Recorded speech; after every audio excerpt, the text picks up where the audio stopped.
One's in there for a strike again at 86. Outer part of the plate. Holzman looks at it for strike 2, 2-2. Ryan Cash on deck, followed by Jacob Epstein. I know, I heard about that. In the Foresters' top of the third inning.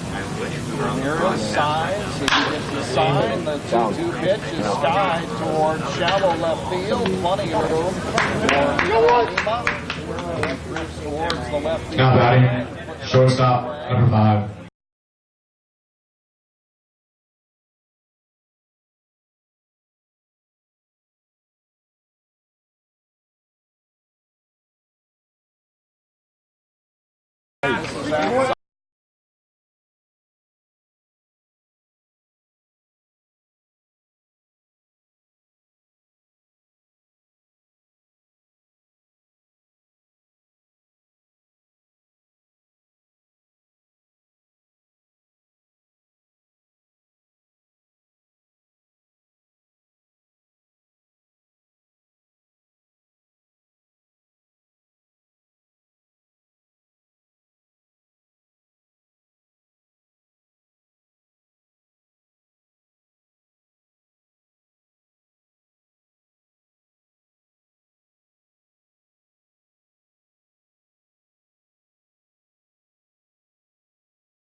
What's up? Jalen Parks to snag that one.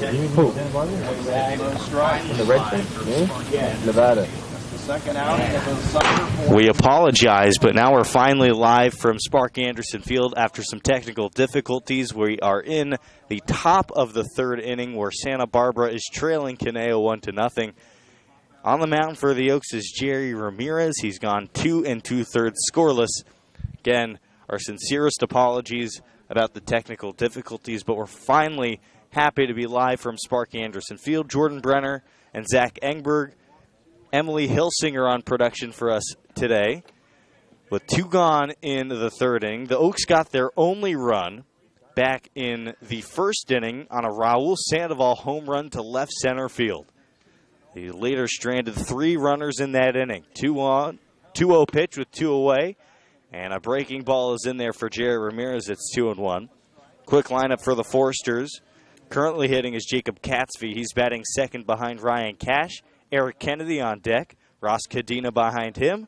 Blake Hall, Connor Pavoloni, Zach Fresno, Benjamin Martz, and Tommy Holguin. The 2-1 pitch, swinging a foul, and it's 2-2.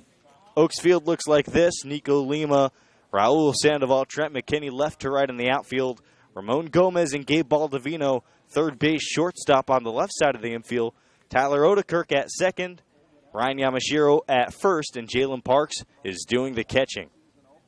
2 balls, 2 strikes, 2 outs. 1 run on 3 hits, an error for the Oaks. No runs, a hit, no errors for Santa Barbara. Katzvey, the right fielder, who's 0 for 1 with a ground out, awaits the 2-2 offering from Ramirez, and he fouls off an off-speed pitch the other way. Zach Jerry's looked good early in this ball game. We saw him the first start of the year. Was a bit shaky, but today he's calmed down, and he's thrown a really good game so far against an elite lineup. Yeah, the Foresters are getting a lot of contact. Most of the outs are coming on ground outs, small infield dribblers that can't quite get through. The one hit came even on an infield single. Baldovino corralled it, but threw it a little wide to the first baseman. I believe it was Fresno reached second on the throw. A 2-2 pitch, grounder to second. Odekirk fields the first for 3, and we're through here in the top of the third inning. A 1-2-3 frame for Jerry Ramirez. No runs, no hits, no errors, none left aboard. And Jerry Ramirez is through 3 innings of 1-hit baseball. We'll be back for the bottom of the third inning, and the Oaks bats. They're up 1-0 over Santa Barbara, right here on the Oaks Baseball Broadcasting Network.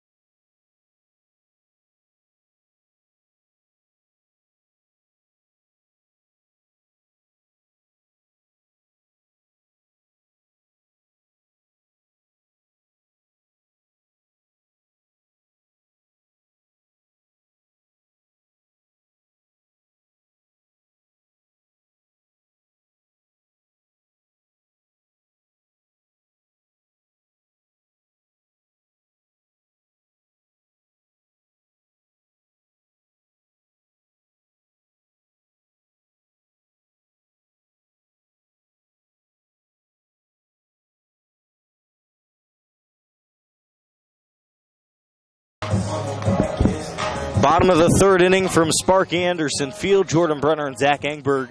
And here comes the new hitter for the Oaks, Raul Sandoval. Sandoval, last time we saw him in Santa Barbara on Sunday, he had a tough game. 0 for 5, struck out 4 different times. Today's a new day. The first pitch to the righty. On the inside corner, called a strike, 0-1.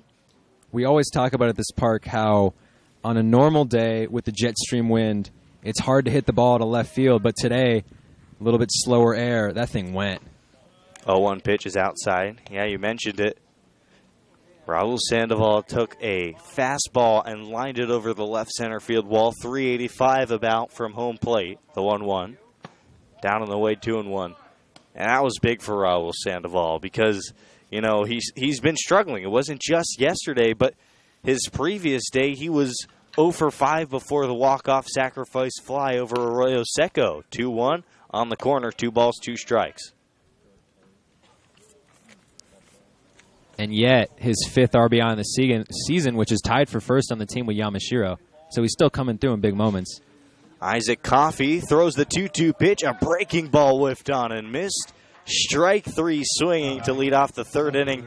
That is already strikeout number 4 for the righty. We'll give you the Foresters field now from left to right in the outfield. Ross Cadena, Eric Kennedy, and Jacob Katzvey. Blake Hall, Ryan Cash, left side of the infield. Tommy Holguin, Zach Presno, second base and first base. As the first pitch is swung on and fouled off by Nico Lima. But a base hit to the shortstop back in the first inning. A catcher for Santa Barbara, Connor Pavoloni. And as I mentioned, Isaac Coffey is the pitcher. Coffey, 6'2", 195 out of Wichita State. Hard grounder to the shortstop, bobbled, and it gets away from Cash into center field. Lima, a big round at first, hustling towards second. Play could be close. Head first slide, and he's in there. Nico Lima turns an error into a 2-bagger, and the Oaks are in business here in the third. Taking the extra base, the Oaks, they've been in this position, Zach. They were up early against Santa Barbara.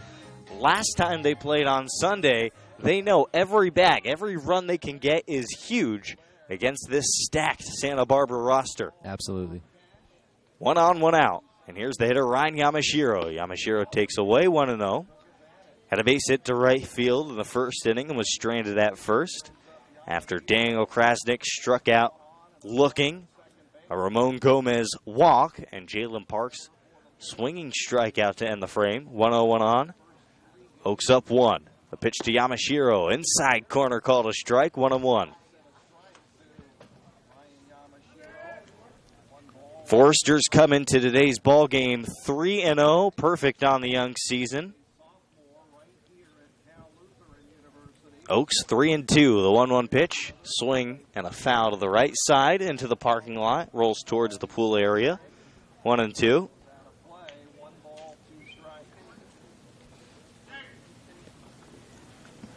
Yamashiro digs back in. He's had a hot start to this season.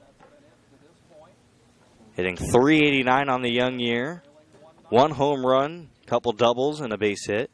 Or 4 base hits, excuse me. 1-2 pitch hit hard down the third base side outside the bag and foul. Got his first stolen base today, too, so he's flashing everything early in the season. He's just a complete player, isn't he? Plays a good first base, too. Oh, I've been impressed so far with his ability to dig out balls. Oaks were the first team to score a run off of Santa Barbara this year. 1-2, big lead. Off a second for Lima, the throw back to him, and he slides back in safely. Dancing off of the bag, looking to steal. He's playing dangerously at second. Yeah, the Foresters, their first 2 games this year, 1-0 shutout over the San Diego Waves on opening day, and then a 10-0 victory on June the 8th. They were 2-0, the 1-2 pitch with an out. Breaking ball comes back to hit the inside corner, and Yamashiro strikes out looking. Goodness, Coffey is featuring some nasty off-speed pitches. That's already strikeout number 5 for him. And it's only the third inning as Daniel Krasnick comes into the plate. He struck out looking his first time up. Oaks were up 3-0 over Santa Barbara on Sunday through 2 innings. 2-run first On a base hit from Ramon Gomez, and then Trent McKinney's solo shot in the second. The Foresters never say die. First pitch to Kraz is in there, 0-1. Yeah, it was a great comeback. The Foresters got one back in the sixth inning as Eric Kennedy came across the score, and then they got two more back in the eighth inning as Ross Cadena, the catcher, hit a two-run blast. 0-1 turns to 0-2 on the off-speed pitch. That's in there. It was a game-tying blast in the eighth inning. Cadena playing left field today. Grounded it into a fielder's choice in the first inning. No balls, 2 strikes, 2 away. The pitch, breaking ball. Sawed Krasnick off, and he strikes out looking for the second time today. No runs, no hits, an error, and a runner stranded on second. That's Lima. We're through 3 full with the Oaks on top 1-0 right here on the Oaks Baseball Broadcasting Network.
Top of the fourth inning, Oaks on top 1-0. 1 run, 3 hits, an error for the Oaks. No runs, a hit, an error for the Foresters. And to tell the story of the 4th, 5th, and 6th, here's my broadcasting partner, Zach Engberg. Thank you, Jordan. A quick but productive 3/4 of an inning for you. It was fantastic. Thank you.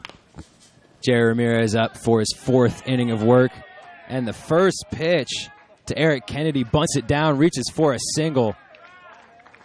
Foresters with their 2nd hit of the game. Number 12, Ross Cadena. Kennedy on first. Ross Cadena playing left field today is going to come up here out of the cleanup spot. 2nd batter in the 4th inning. Jerry Ramirez has been, as you mentioned before, Jordan, very productive today.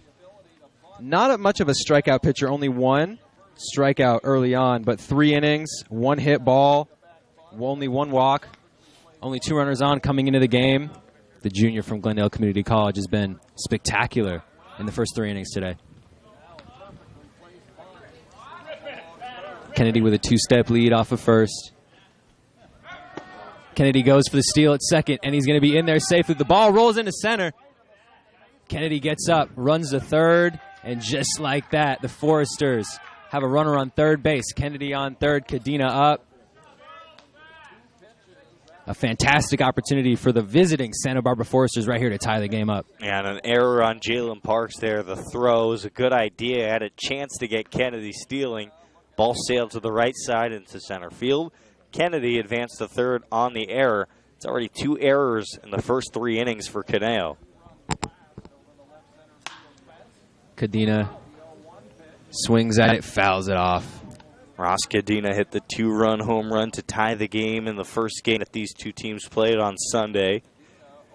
Oaks were just flirting with danger that whole time.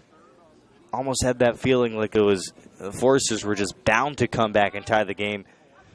Cadena connected and tied that game just like we thought he would. They were on the doorstep for about the entire game, and then, like you said, finally connected there in the bottom of the 8th. 0-2 pitch to Cadena. Swings, just fouls it off, dribbles back to the backstop. And there's Still that. 0-2. Sorry, Zach, but there's that 12-6 curveball. And when you are talking about Jerry Ramirez and you're watching him, that is a fundamental pitch to his repertoire. Absolutely. Locates the fastball really well. What makes him succeed against this elite lineup is that breaking ball. Keeps hitters off balance all day long. Because his fastball, while effective, does not really get up into the 90s and only reaches the upper 80s, so he needs that breaking ball to keep pitchers off balance or to keep hitters off balance. The 0-2 pitch, Cadena slams it into right field. McKinney with a play on the ball, vaults it home, not in time, and the Foresters tie the game up. A sacrifice fly for Cadena. Kennedy comes in to score, and the game is tied 1-1 here in the top of the fourth inning. Effective hitting right there by Cadena, Jordan. Yeah, and that was a great jump at third for Eric Kennedy. He's quick. I mean, Bryce Harper may not have thrown him out on that play, but that was a great throw by Trent McKinney in right field, right on the button. One bounce over the plate. Again, Kennedy too quick, and we got a tie ball game. Blake Hall out of the 5-hole here. Third baseman today. Smacks it deep into center field. Back, and it bounces up against the wall. That's going to be an easy double right there for Blake Hall. That thing had a chance to go. Stopped right there in right center, but that's a double. Second hit of the inning for the Foresters, and they have a runner in scoring position here.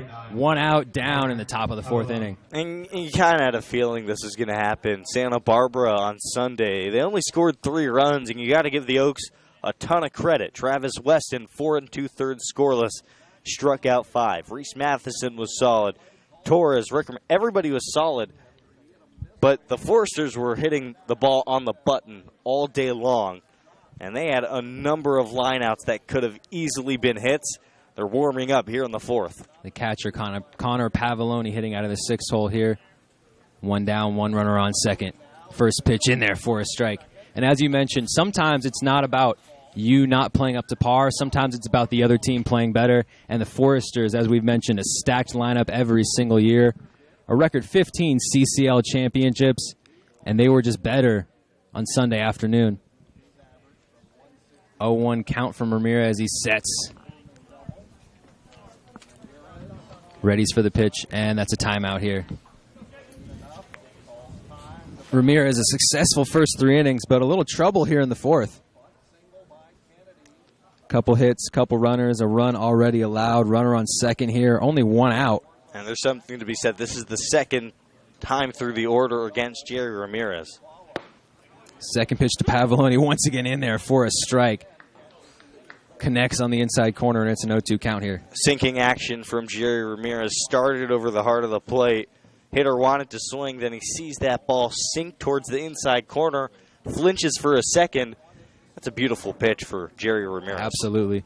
The 0-2 pitch, Pavoloni dribbles it back to Ramirez, looks at third, gets the runner at first, 2 down. But Blake Hall reaches third. Ramirez looked like he was checking him off. Hall just ignored him, kept running. He didn't have a play there, but that's an out, 2 down here in the top of the fourth. Ramirez had a play at third. He had Hall caught up between second and third. Ramirez ultimately decided to go to first for the sure out. And I think that's the right decision because you never know what could happen. Ramon Gomez isn't a first baseman at third base. That ball could get away from him and turn this inning into a disaster. Zach Presno up here, the first baseman, batting 7th in the order. First time up, reached base on an infield single. Gabe Baldovino threw it wide on a really tough play in the hole at short. Ended up reaching third, but was stranded that inning, and that was in the second. Second time up, Presno here, 1 runner on at third. Chance to take the lead for the Foresters. The 0-1 pitch. A little bit inside in the dirt, and it's a 1-1 count.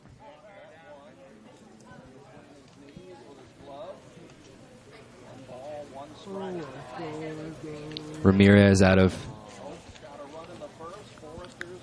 Glendale Community College.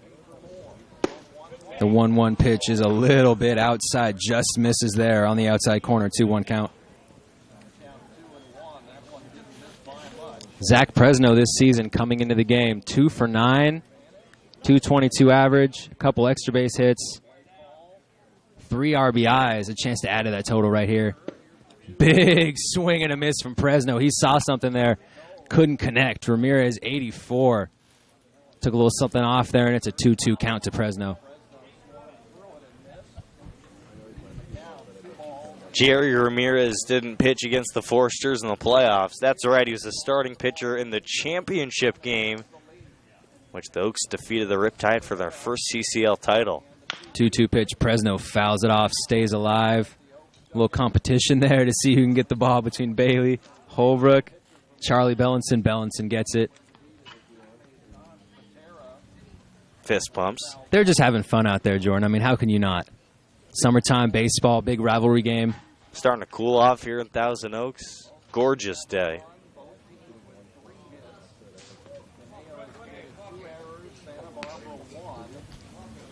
Ramirez, biggest pitch of the game so far. 2-2 count, 2 outs. Fresno up, runner on third. Let's see if he can get out of this jam right here for the Oaks. Ready, sets, delivers.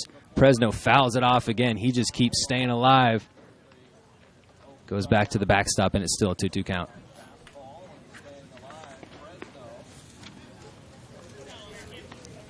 Ramirez, as we mentioned, second outing of the year. First outing, he started the first game. Struggled, only 3 innings. Obviously, the Oaks ended up winning that game after a crazy turn of events to close the contest. A little more successful here today in 4 innings. Fresno drives it to center field. Looks like he's got a beat on it. Not quite. It's going to drop and hit the wall. That's an RBI double for Fresno. He rounds second. He's heading for third. And Fresno is going to be up standing at third base. And the Foresters take a 2-1 lead here in the top of the 4th. He drove that ball, Jordan. My goodness. A couple of shots for the Foresters here to deep right center field, and that thing drops, and the Foresters have a 2-1 lead. Raul Sandoval, the center fielder for Caneo, had a good beat on that ball.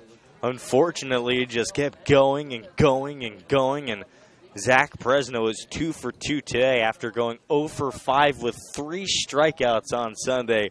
The 4-hole, last time he was the 4-hole hitter for Santa Barbara. Today, moved down to 7 in the order, and not a surprise, head coach Bill Pintard has once again pulled the right string. And it looked like Sandoval lost it at the bottom of the wall there. If not, he would have had a chance to stop him at second. Fresno take advantage of the opportunities, as the Foresters always do, gets to third. And the Foresters continue to work here in the top of the 4th. Looks like there's a little bit of a mound meeting. Dave Solis coming out, talking to Jerry Ramirez, trying to calm him down. And it looks like we do have a lefty up in the bullpen. We'll get you the name and number once we can figure out who it is. But it looks like, Jordan, I would say this is at least Jerry Ramirez's inning to close. Yeah, I'd say so. Coach Solis giving him another chance, and he can do that. Coach Solis knows Jerry very well. Ramirez is a bright guy, a smart pitcher, and he's still building up his endurance, right? The City College, Community College season ended over a month ago, so it's the first time Jerry's really gone deep into a game. DH Benjamin Arts up now here in the 8-hole. First pitch in the dirt, low, 1-0 count. Benjamin Martz hit the walk-off single in Sunday's Foresters win in the 10th inning of that marathon contest. So far today, last 0 for 1, first time up in the 2nd inning, grounded into a 6-3 putout to close that inning. 1 ball, no strike count here, 2 outs in the top of the 4th. And a big lofty swing. Looks like McKinney has got a beat on it. And that right there is going to end the 4th inning. But the Foresters do damage. The Foresters, 2 runs on 3 hits. No errors, 1 runner left on base. Take a 2-1 lead, come back, and we will get you the bottom of the 4th on the Oaks Baseball Broadcasting Network.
Welcome back on the Oaks Baseball Broadcasting Network. Zach Engberg here with Jordan Brenner, live from Sparky Anderson Field. The Oaks up here in the bottom of the fourth inning, down 2-1 after two massive shots to right center field that both plated runners. Foresters take a 2-1 lead in the Oaks.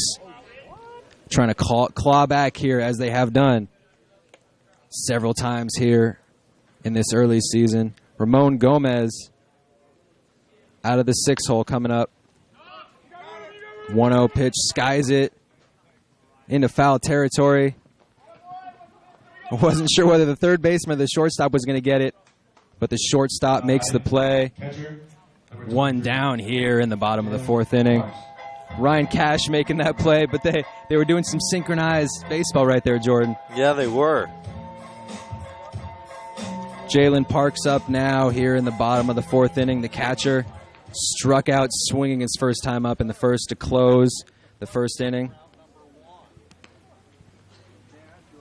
Only run of the game came on a home run in that first inning. First pitch, the breaking ball drops in there for a strike. 70 on the gun. Isaac Coffey has had the breaking ball working today, Jordan. Yeah, he had a big season at Oral Roberts University, didn't he, Zach? 3.82 ERA, 14 appearances, 61.1 innings pitched, 56 Ks, and a big swing and a miss there by Parks. Believe it or not, Zach, he didn't just get it done on the rubber.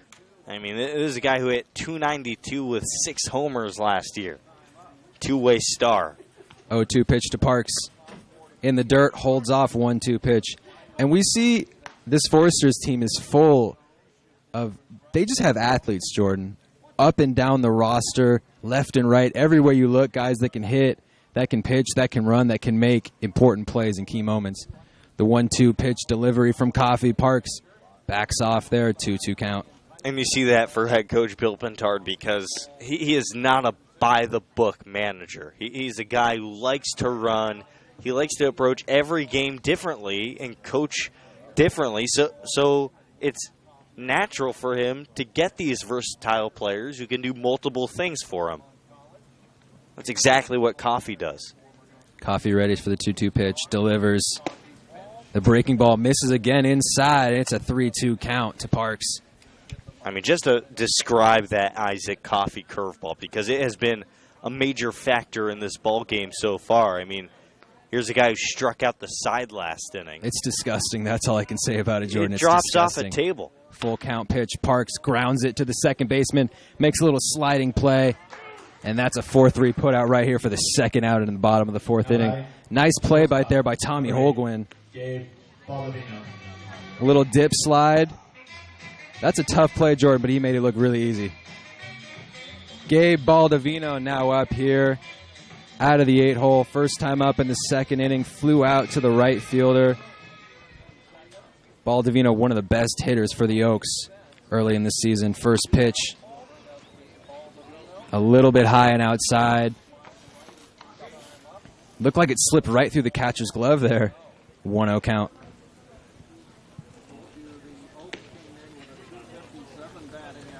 Baldovino is hitting the bottom of the order, but he's been very successful this season. Second pitch in there for a strike. 91. Coffey starting to add some velocity. And it's not just that velocity. It's the difference in velocity from that 91 on the heater to the 68 on the curveball. Baldovino skies the 1-1 pitch. That's going to be a tough play, and it drops there. Right in between the second baseman, the right fielder, and the center fielder. No man's land right there, and the Oaks have something going here. 2 down in the bottom of the fourth. That's a big hit for Gabe Baldovino, and obviously beyond just moving the line, you get Trent McKinney in there, a guy who went yard against the Foresters in the last game. I mean, he's lightning in a bottle with a swing as electric as McKinney's. Anything can happen, and can't speak enough about Baldovino just putting the ball in play on 2 strikes. First pitch to McKinney. Good play by the catcher to hold it there. 1-0 count. And that is a really, really effective duo to have at the bottom of the order, Jordan. Baldovino, McKinney, that's your 8-9 punch right there. As you head into the top of the order, I mean, they really, like you said, They get on base, they set the table, they can drive in runs. 1-0 pitch from Coffey. Delivers. Fastball in there. He's adding a little espresso kick, Coffey is. 1-1 count. Nice. Maybe you've been practicing those on the Oh, side. absolutely. I got a whole notebook full of them, Jordan. Get ready. It's going to be a fun summer. 1-1 count. Coffey looks off Baldovino. Goes to Baldovino, and he got him. Nasty pickoff move from Coffey right there. Baldovino gets caught at first base. And the inning ends for the Oaks. No runs, 1 hit, no errors, no runners left on base. Oaks still down 2-1 as we head into the top of the 5th. The Foresters will be batting. Come back on the Oaks Baseball Broadcasting Network.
And welcome back here on the Oaks Baseball Broadcasting Network. Zach Engberg calling play-by-play alongside Jordan Brenner here from beautiful Sparky Anderson Field, Cal Lutheran University. Foresters up here in the top of the 5th inning. Jerry Ramirez back out for his 5th inning of work as the Foresters lead 2-1. First pitch from Ramirez to Tommy Holguin, the 9-hole hitter. That's going to be an easy 4-3 putout. That was a hard-hit ball. But Odekirk made a nice play right there. Corralled it. Easy first out. It's interesting. I overheard a conversation in the dugout between Mike Sosha and Dave Solis today. They're talking about the difference in this infield to a major league infield. And, I mean, Cal Lutheran, they do a great job. This isn't a Division I program. This is a beautiful venue, a beautiful field. But the fact of the matter is, it's not tended to the same way a major league stadium is. Ryan Cash, the leadoff hitter, drives it to center field, and that's going to drop and roll back to the wall. Cash, lanky frame, stops at second. Raul Sandoval tried to make a diving play right there, couldn't quite get to it. Luckily, Nico Lima was there to back him up. But that's another double here, another extra base hit for the Foresters, and they have 1 runner on, 1 down here in the top of the 5th inning. That's a play where it's hard to assign blame because Raul Sandoval, sure, he dove and couldn't get to that baseball, but that's the right play for him because Nico Lima is supposed to back him up. But you can't blame Nico Lima on that play because he was also charging that baseball thinking he was going to make the play. The only thing you can kind of, I guess, say went wrong as the first pitch is grounded to first. Catsby grounds it to Odekirk. Odekirk with a nice spinning play from the outfield grass. 4-3 out right there, 2 down in the top of the 5th, but Cash makes it to 3rd. Continue, Jordan. You can be critical of the communication on that play because Raul Sandoval needs to communicate, hey, I'm going after this baseball. Lima, you got to be there to back me up. And that's hard to do. A new team, right? We're only, 5 games into the season. Not even, or just over a week. Not even a week. It's just started 1 week ago today. One of those weird plays. The 3-hole hitter, Eric Kennedy, takes strike 1. Paints the outside corner. Kennedy, first time up, walked in the 1st inning. In the 4th inning, reached base on a single. reached second on an error, ended up scoring. There's a big spot here, Zach. Absolutely. 0-1 pitch to Kennedy. In the dirt, Parks makes a nice play, takes off the mask, finds it. 1-1 count. I'll tell you what, Ryan Cash is so fast on third base. He is eager to make something happen. If that ball just got 2 or 3 feet further away from Jalen Parks, he was flying home and trying to score. We've seen the entire Foresters lineup. They take advantage of every opportunity on the base paths. 1-1 pitch from Ramirez. Kennedy drives it to left field. Lima back, makes a nice play. Almost fell over there. Running back towards the wall. And that'll be 3 down here in the top of the 5th inning. The Foresters, no runs, 1 hit, no errors, 1 runner left on base. As we head into the bottom of the 5th inning, the Oaks trail 2-1. Come back on the Oaks Baseball Broadcasting Network.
Zach Engberg here on the Oaks Baseball Broadcasting Network. Welcome back. I'm beside Jordan Brenner, and we're here for the bottom of the 5th inning. Trent McKinney, the 9-hole hitter and right fielder, up first here in the bottom of the 5th. And the first pitch from new pitcher Dylan Kelly is a little bit outside, slides to the backstop, and that's a 1-0 count. Dylan Kelly replacing Isaac Coffey, a productive 4 innings. 4 innings of work. 1 run, it was earned, 4 hits, 1 walk, and 6 strikeouts. As you mentioned, Jordan, he had the breaking ball working. The 1-0 pitch, way inside. McKinney spins out, 2-0 count from Dylan Kelly, the Santa Barbara City College righty.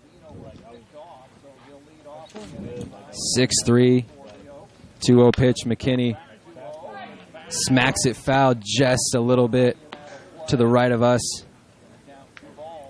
Lands right outside of the stadium, 2-1 count.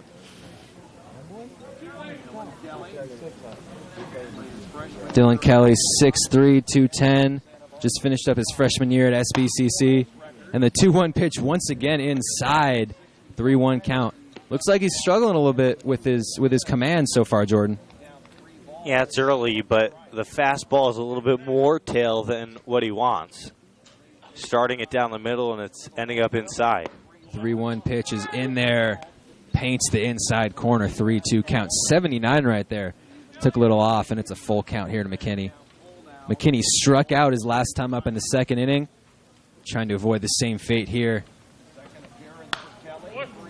Kelly delivers. McKinney fouls off once again, stays alive, 3-2 count still.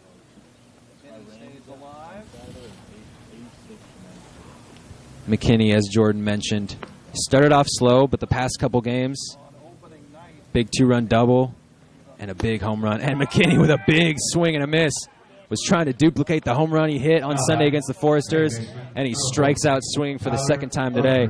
One down here in the bottom of the 5th inning. We're going to go back to the top of the order. Tyler Odekirk has batted 2 times today. Flew out to center field in the 1st inning. Flew out to left field in the 2nd. He's up 1 down here against the new pitcher in the bottom of the 5th inning. First pitch lands just outside. Catcher can't grab it. Rolls to the backstop at 1-0 count. Odekirk coming in tonight, struggling. Still struggling, 0 for 2 tonight. 182 on the season. Kelly, that pitch, Odekirk had to dive to avoid getting smacked in the head right there.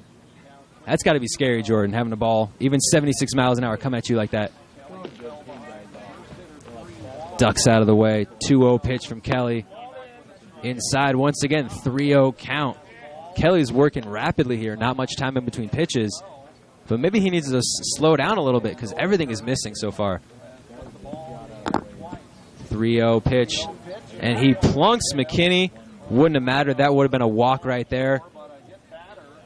Plunks Odekirk. I'm sorry. Odekirk takes first base on the hit by pitch right there.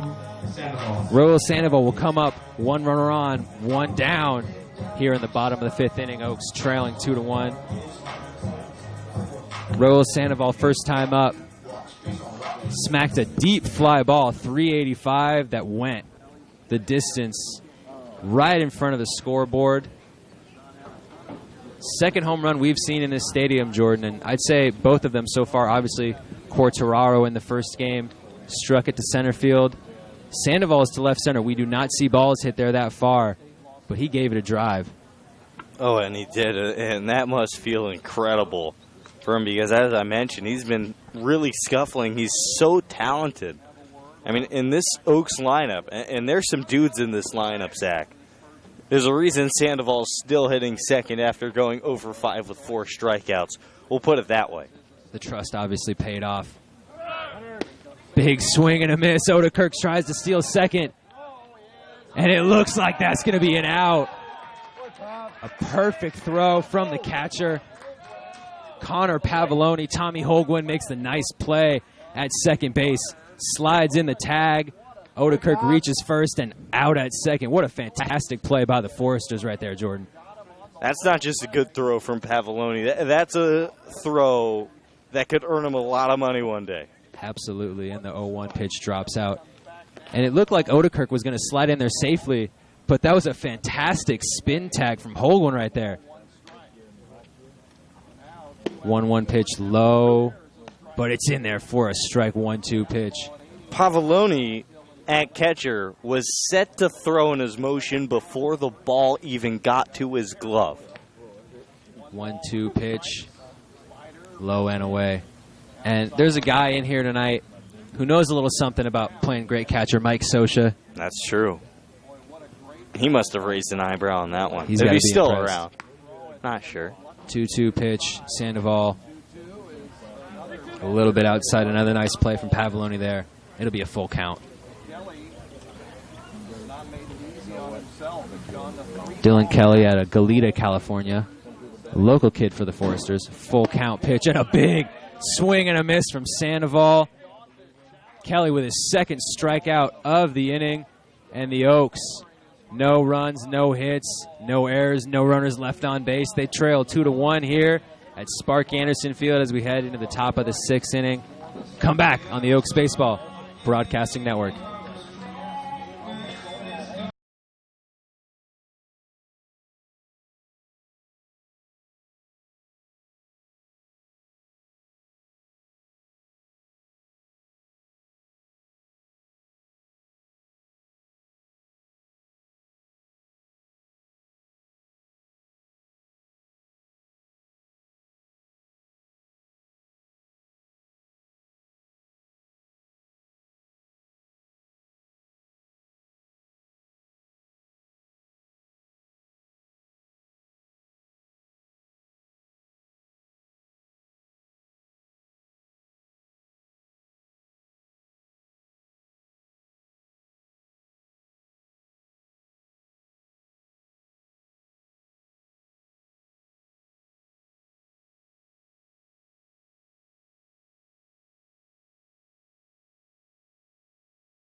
Welcome back here on the Oaks Baseball Broadcasting Network. We're in the 6th inning now. Foresters lead the Oaks 2-1 as the Foresters come up to bat here at Spark Anderson Field. And we have a new pitcher for the Oaks. I'll get you his number in a second. Number 41, Peyton Ebel out of Greensboro College, the lefty. 6'2", 195. He's made a couple of appearances this year for the Oaks. 3 innings pitched. No strikeouts. Only giving up 1 earned run in that stretch, too, Zach. He's been good. He's been one of the better relievers for the Oaks.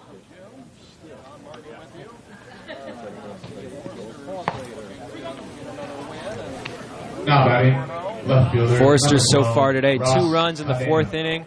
Couple massive hits from the middle of the order to take the 2-1 lead. First up for the Foresters here in the top of the 6th inning. Ross Cadena, the cleanup hitter.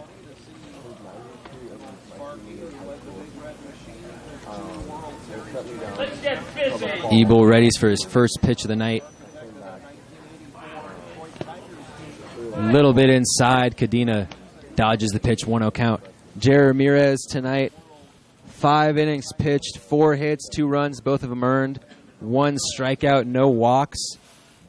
Even though they're down, and right now he's in line for a loss, a pretty effective performance tonight, Jordan. Oh, he's got to be thrilled with this performance. Ebel, the 1-0 pitch, a little bit outside. Missed inside, now he misses outside, 2-0 pitch. And Coach Solis has to be optimistic after seeing the improvement from Game 1 to Game 2. As you mentioned, Jordan, last summer, marginal improvement as the season went on, and then he hit his stride at the end.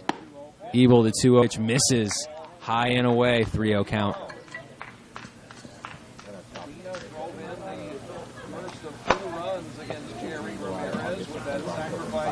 Cadena with an RBI in the 4th inning, sac fly to the center fielder, drove in Eric Kennedy for the first run of the night for the Foresters. 3-0 pitch from Ebel. That's in there for a strike, a huge strike here against Ross Cadena, 3-1 count.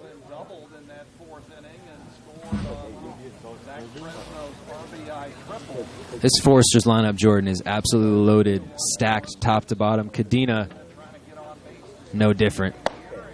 And that's a walk right there. Good eye from Cadena. Ebel, 5-pitch walk against his first batter of the night. And the Foresters, once again, have a runner on, no outs here in the top of the 6th inning.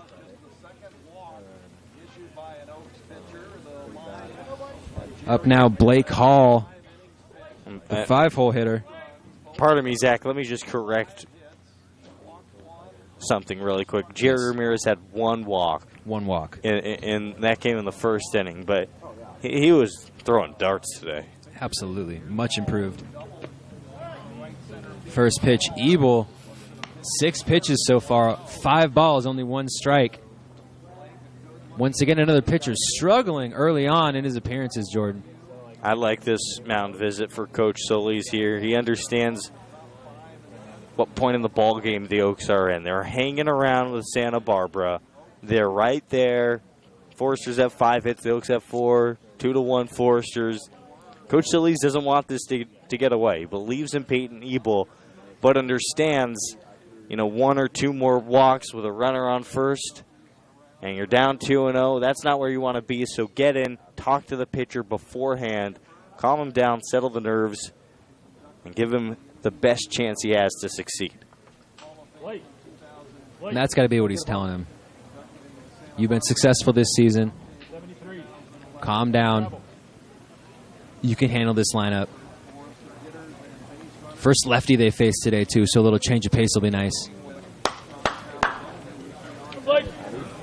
And we're back and ready for the 1-0 pitch. See if his command can improve after the mound visit from Coach Solis. It's like we're waiting for something. I'm not sure what. Coach Solis coming back out to the mound. Now the umpire gets involved. Not sure what this is. Coach Solis taking his time. He's actually not even going to talk to Peyton Ebel. He's going to talk to the second base umpire. He's taking his sweet time, too. Stomps his left foot. Looking at the ground, chatting about something. He's not happy.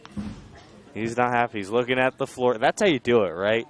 You know you're going to get tossed from the game. If you're right in the face of the umpire, you're spitting in his face. Coach Solis, he's an experienced manager. He knows if there's something you disagree with, contrary to what you do in normal life, you don't look the umpire in the eyes. And we've talked about it we chatted with Coach Solis on the bus the other day, only been thrown out one time. He says it doesn't count. Early on in his career at American Legion, disagreed with the call.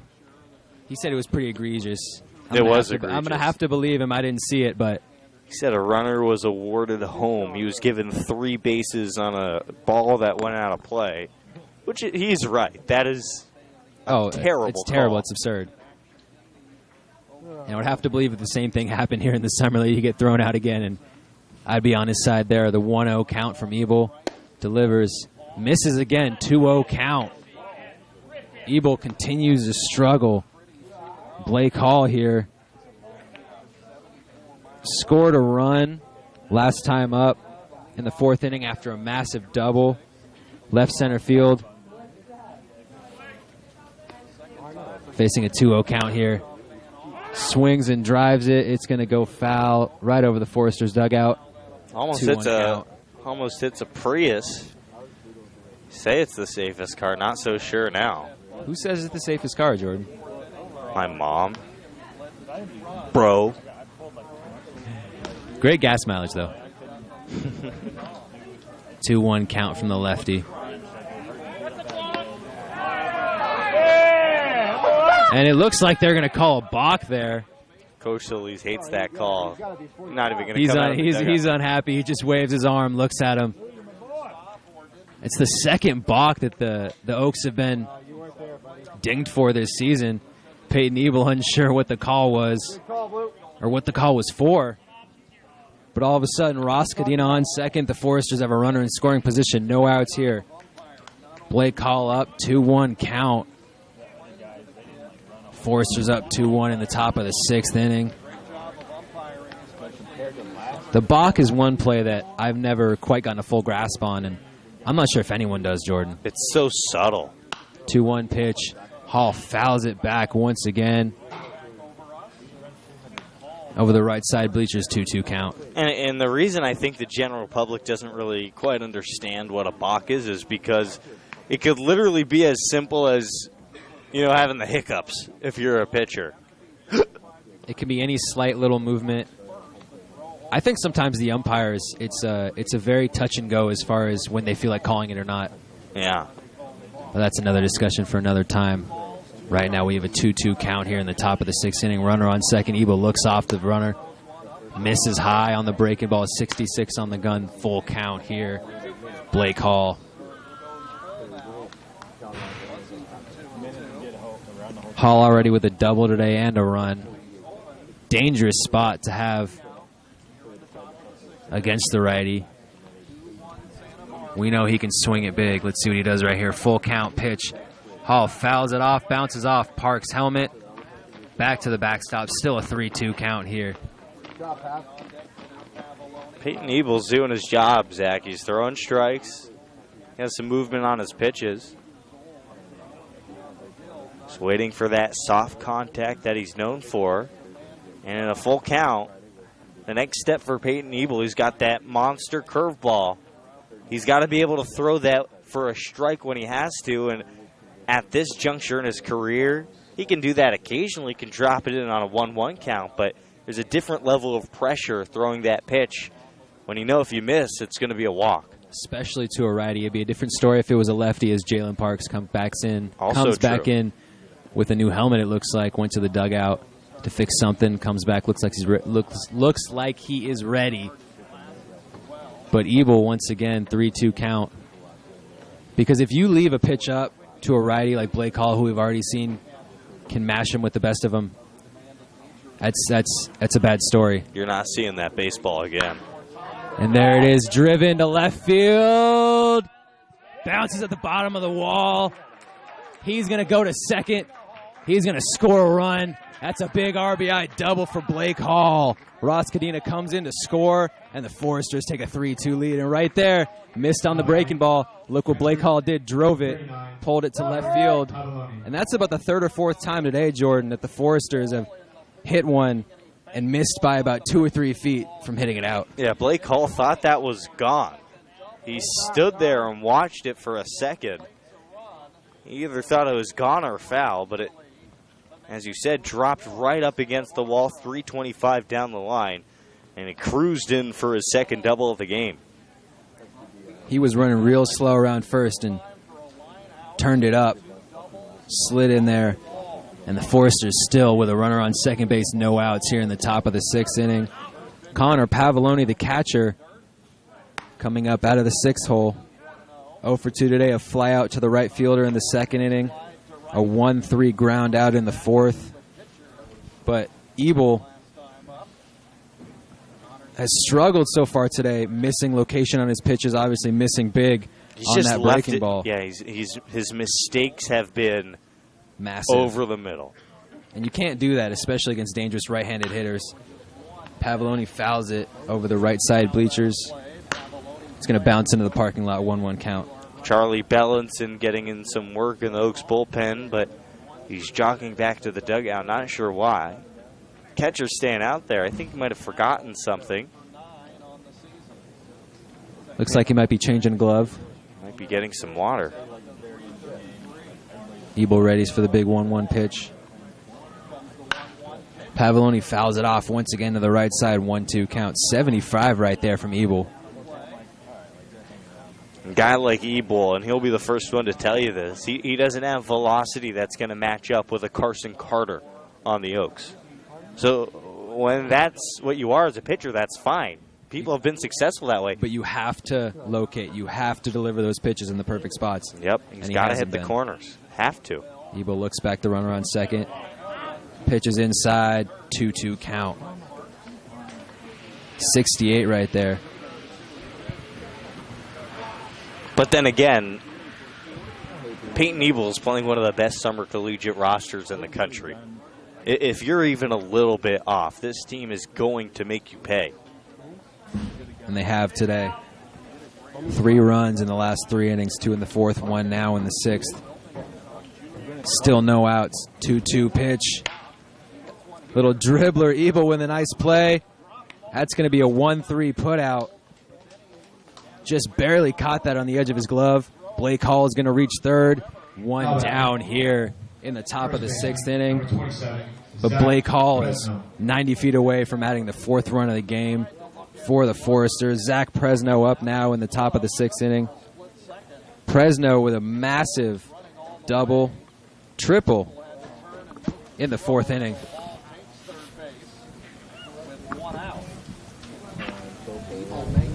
Ebel finally gets the first out of the inning. Sets, readies, delivers the pitch. In there for a strike to Presno.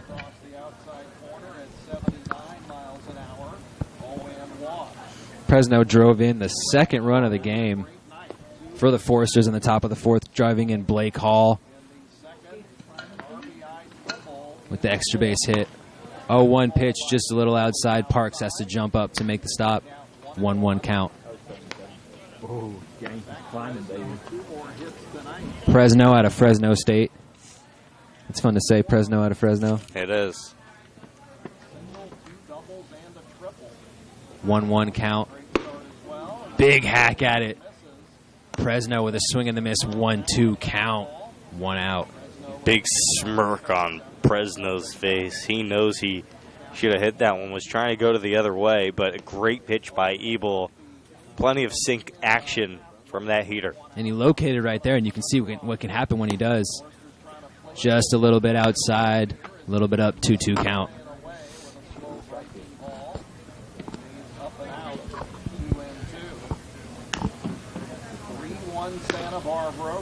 Another massive pitch here from Ebel. 2-2 count, 1 out. Presno dribbles it foul. To the right of the Oaks dugout. Still a 2-2 count. Abel's fastball's been good today. I strongly believe that. Reason why Santa Barbara has touched him up a bit is because the off speed, he hasn't been able to locate it, hasn't had that sharp break that we're 2-2 used pitch. to. Presno with a laser. Baldovino makes the great play right there at shortstop. Ducked a little bit, made the great catch. 2 outs here in the top of the 6th inning. Benjamin March, the DH, coming up in the 8-hole. And Jordan, we've seen some absolutely spectacular defense from Gabe Baldovino earlier in this season. Oh, he's that play no different. One-man fireworks show, Baldovino is. He's got an error today, but it came off the heels of an incredible backhand stop. And he was just a bit too aggressive with the throw. It was really because he was taking a chance there, but like you said, it came after a fantastic play. First pitch from Ebel to Martz. Jalen Parks makes the stop, 1-0 count. And we've seen him switch. We've seen him play a little short, which we talked to him earlier this season. He said that's his natural position. That's where he feels the best. Third base, which he said was the hardest. And we've seen him play a little second. So he's a very versatile defender, but obviously we've seen shortstop his best position. The 1-0 pitch. Martz pops it up to the right side. And a great diving play by Yamashiro. Dives right in front of the Foresters bullpen. And that is a great play by Ryan Yamashiro to end the inning. But the Foresters, that inning, score 1 run on 1 hit, no errors, 1 runner left on base. They lead 3-1 as we head into the bottom of the 6th inning. The Oaks will be batting here at Sparky Anderson Field. Come back on the Oaks Baseball Broadcasting Network.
Welcome back. Zach Engberg here alongside Jordan Brenner on the Oaks Baseball Broadcasting Network. We're in the bottom of the 6th here at Sparky Anderson Field on a beautiful Tuesday night here at Cal Lutheran University in Thousand Oaks, California. Starting to cool down a little bit. It was a really hot day. And the Oaks, bottom of the 6th, down 3-1. Nico Lima is going to lead off for him out of the 3-hole. First pitch, Lima skies it. It's going to drop in foul. 0-1 count here for Lima. We have a new pitcher for the Foresters. Christian Winston, his second appearance of the season against the Oaks. We saw him on Sunday afternoon in the Foresters' 4-3 win. Dylan Kelly, 1 inning of work. I'll get you his line in 1 second. Kelly, 1 inning of work, no runs, no hits, no walks, 2 strikeouts. A very productive outing.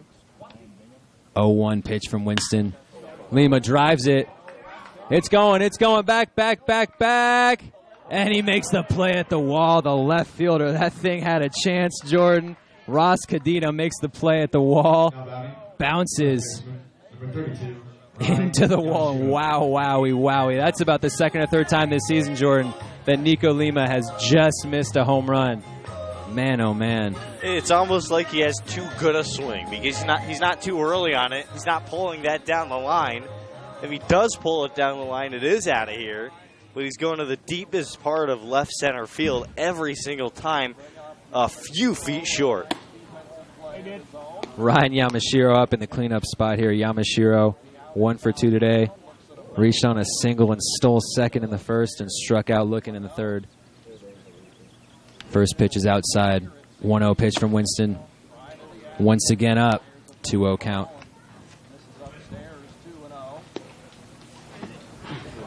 And even tonight, Jordan, when there's not much wind, balls are still dying in the outfield, whether they're hitting at the bottom of the wall, the outfielders are making a play.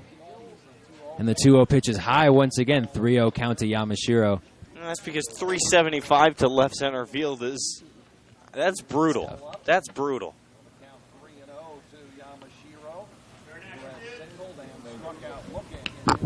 Yamashiro looking for the walk here, 3-0 count. It's in there for a strike, 3-1 count. A huge strike there from Winston.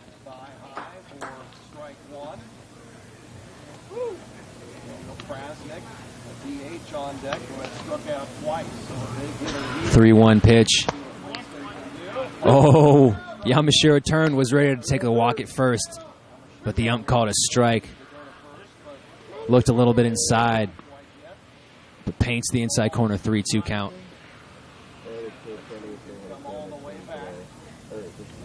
Full count pitch from Winston. Yamashiro, big hack at it. Swings and misses. That ball painted the outside corner. There's 2 down here in the bottom of the 6th inning. Daniel Krasnick. Winston added a little bit right there. Just blew right past Yamashiro. Second strikeout of the night for Yamashiro. First one looking, second one swinging. And the DH, Daniel Krasnick out of Hawaii. Up here with 2 down in the bottom of the 6th. Winston wastes no time, gets to work. That's in there for a strike. 78 on the gun. Winston has been super efficient so far this inning, Jordan. He's throwing hard. 0-1 pitch from Winston. Paints the corner once again in there. 81 on the gun. Slid in there. 0-2 to Yamashiro.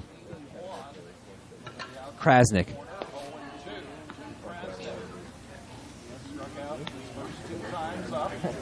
Krasnick, big swing and a miss.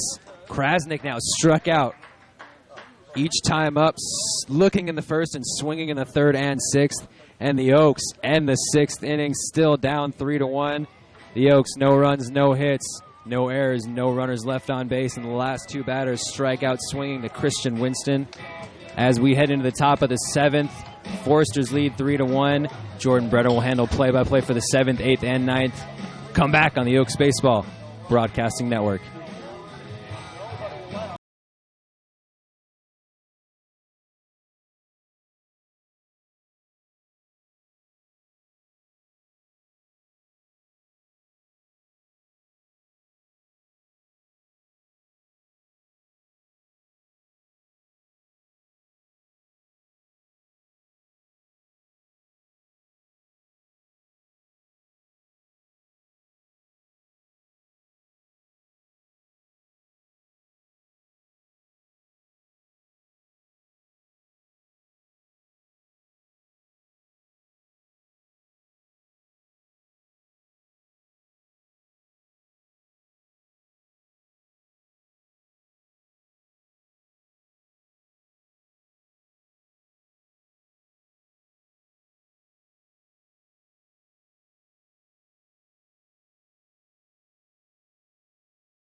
Welcome back to the Oaks Baseball Broadcasting Network. Zach Engberg here.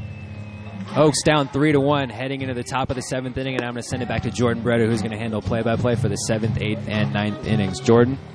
Great job today, Zach. As you mentioned, top of the 7th inning, Sparky Anderson Field between two bitter rivals, the Santa Barbara Foresters and Conejo Oaks. Foresters besting the Oaks right now, 3-1. Peyton Ebel's day is done after an inning, a hit, a run, a walk, no strikeouts. And then to replace him, the right-handed pitcher, Charlie Bellinson, who's pitched 4 innings this year for the Oaks to an ERA of 4.50. He's struck out 2 and walked 3.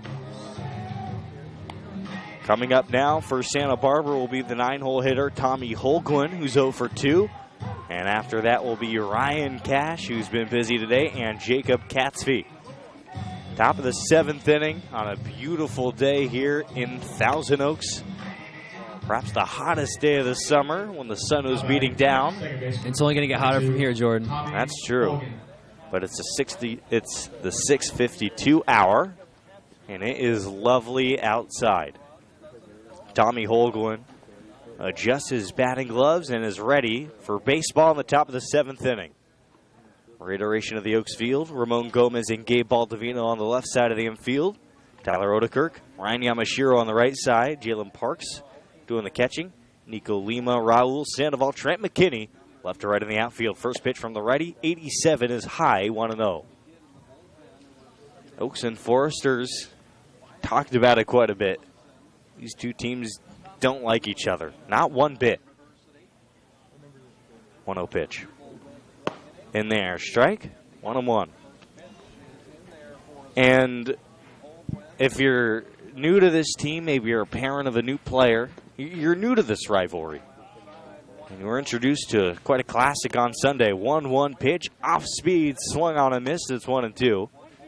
That's right, the Oaks were up 3-0 after 2 innings. The Foresters took that one in 10, 4-3 on a walk-off base hit by Benjamin Martz, who is pinch hitting.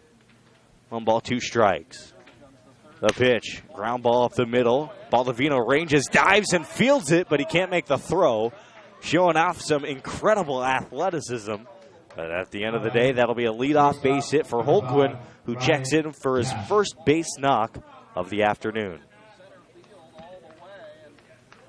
And actually, that's going to be Tyler Odekirk moving over to shortstop now.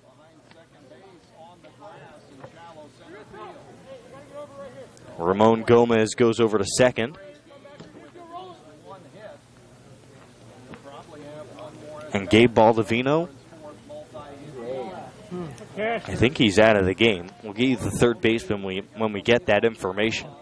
Runner on, nobody out. Here's the new hitter, Ryan Cash. Cash takes low. 87 in the dirt, 1-0. Cash is 1 for 3 with a double to center field. Anyway, that was a great game on Sunday. But even that game was no match for some of the matchups we saw last year. Of course, the semifinal tops them all. 1-0 pitch, runner goes, ground ball to the right side. Fielded by the second baseman to second for 1. The relay to first in time for a 4-6-3 double play. Gomez to Odekirk, back to Yamashiro. 2 quick ones here in the 7th. Looked like he wasn't going to get a chance on the hit and run there. Quick decision there by Gomez. Great decision. Huge double play for the Oaks. In that semifinal game, the Oaks combined to strike out 13 Santa Barbara Foresters. Dylan Francis went 6 innings in that game, gave up 2 earned runs, and struck out 7. First pitch gets away from Jalen Parks, and it's 1-0. That was a great performance for the Oaks ace last year, Dylan Francis. Was torturing Santa Barbara with a fastball, slider, changeup combination. The changeup, his best pitch. And now we get word Zach Kamenko coming in at third. He's played a lot of catcher this year. This is the first time we've seen him in the field. And after Francis left that game, an Oaks pitcher actually outdid Dylan Francis, and that was the Forester killer, the deforester, you could say, Jackson Simonsgard. 1-0 pitch misses away, 2-0. Yeah, Jackson Simonsgard finished that game, went 3 innings for the Oaks, and he struck out 6 batters. 2-0 pitch, fouled back, 2-1. The lumberjack, as you would say. Yeah. I mean, Jackson Simonsgard. I mean, the Foresters historically, they struggle against Oaks lefties, but part of the reason why Jackson Simonsgard has untied them on a number of occasions. 2 balls, 1 strike, 2 quick outs here in the 7th inning after Ryan Cash grounded into a 4-6-3 double play. The 2-1 pitch misses upstairs. 3 balls and a strike.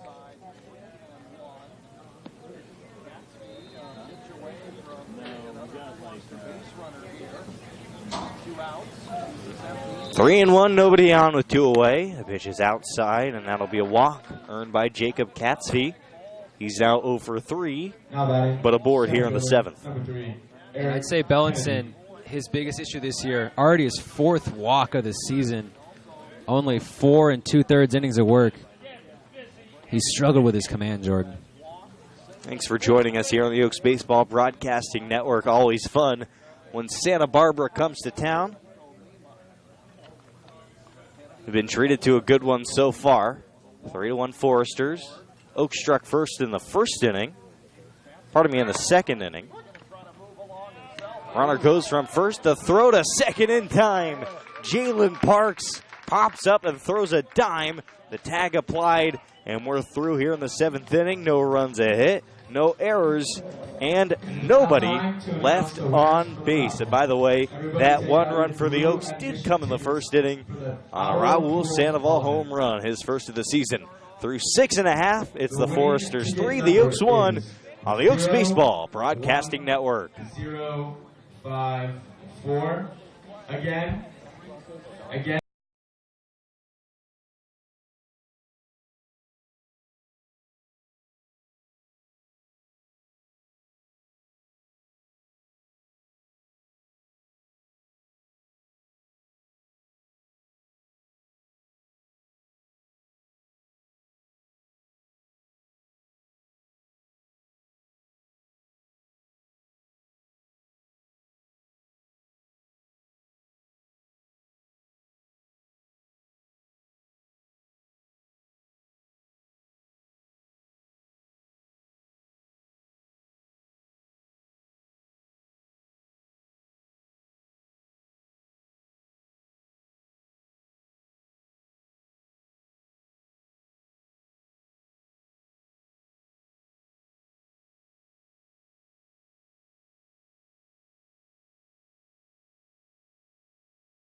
Ramon Gomez leads off the home half of the bottom of the 7th inning. Well, that doesn't make sense. That's repetitive. Anyway, Nico O'Donnell will take over from Christian Wilson, who only lasted an inning and tore through the Oaks. No runs, no hits, and struck out a couple batters. It's now 10 total strikeouts for the Foresters. First pitch, a rip and a miss by Gomez.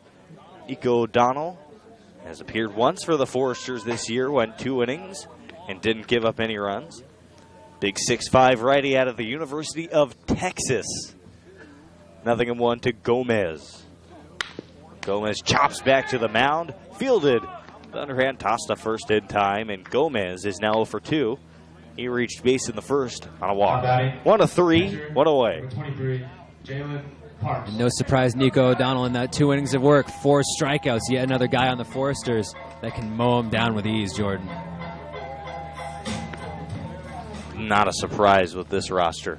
Man, they can all throw pretty hard, and they got some good off-speed pitches, too. Jalen Parks, the new hitter, he's 0 for 2 with a K and a 4-3 ground out. 1 away in the bottom of the 7th. First pitch, hack, fly ball, right side, out of play. 0-1. Nico O'Donnell this past year at Texas had a 9 ERA, appeared 8 times, 9 total innings, and gave up 9 earned runs. Really struggled with his command this past season. The 0-1 with an out. The pitch up and tight, 1-1. And 2019, he walked 16 batters compared to 14 strikeouts, and that was after a freshman season where he struck out 30 and walked 22. Part of a 4.78 ERA his freshman season in the Big 12. Drops a breaking ball in there, and it's 1-2. Man, sheesh.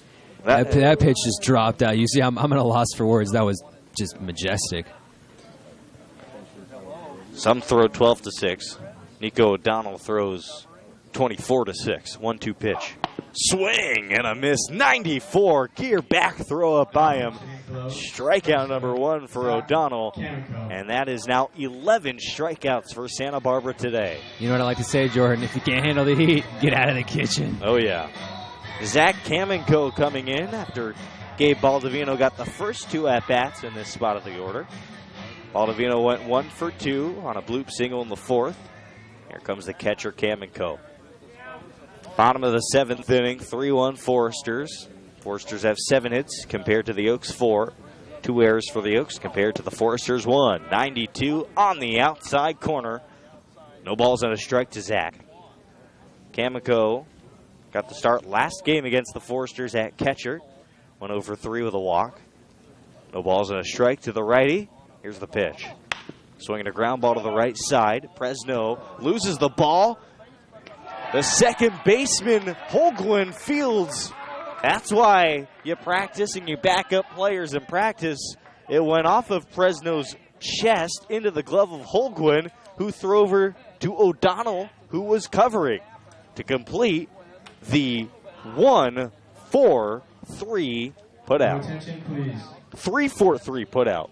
3-4.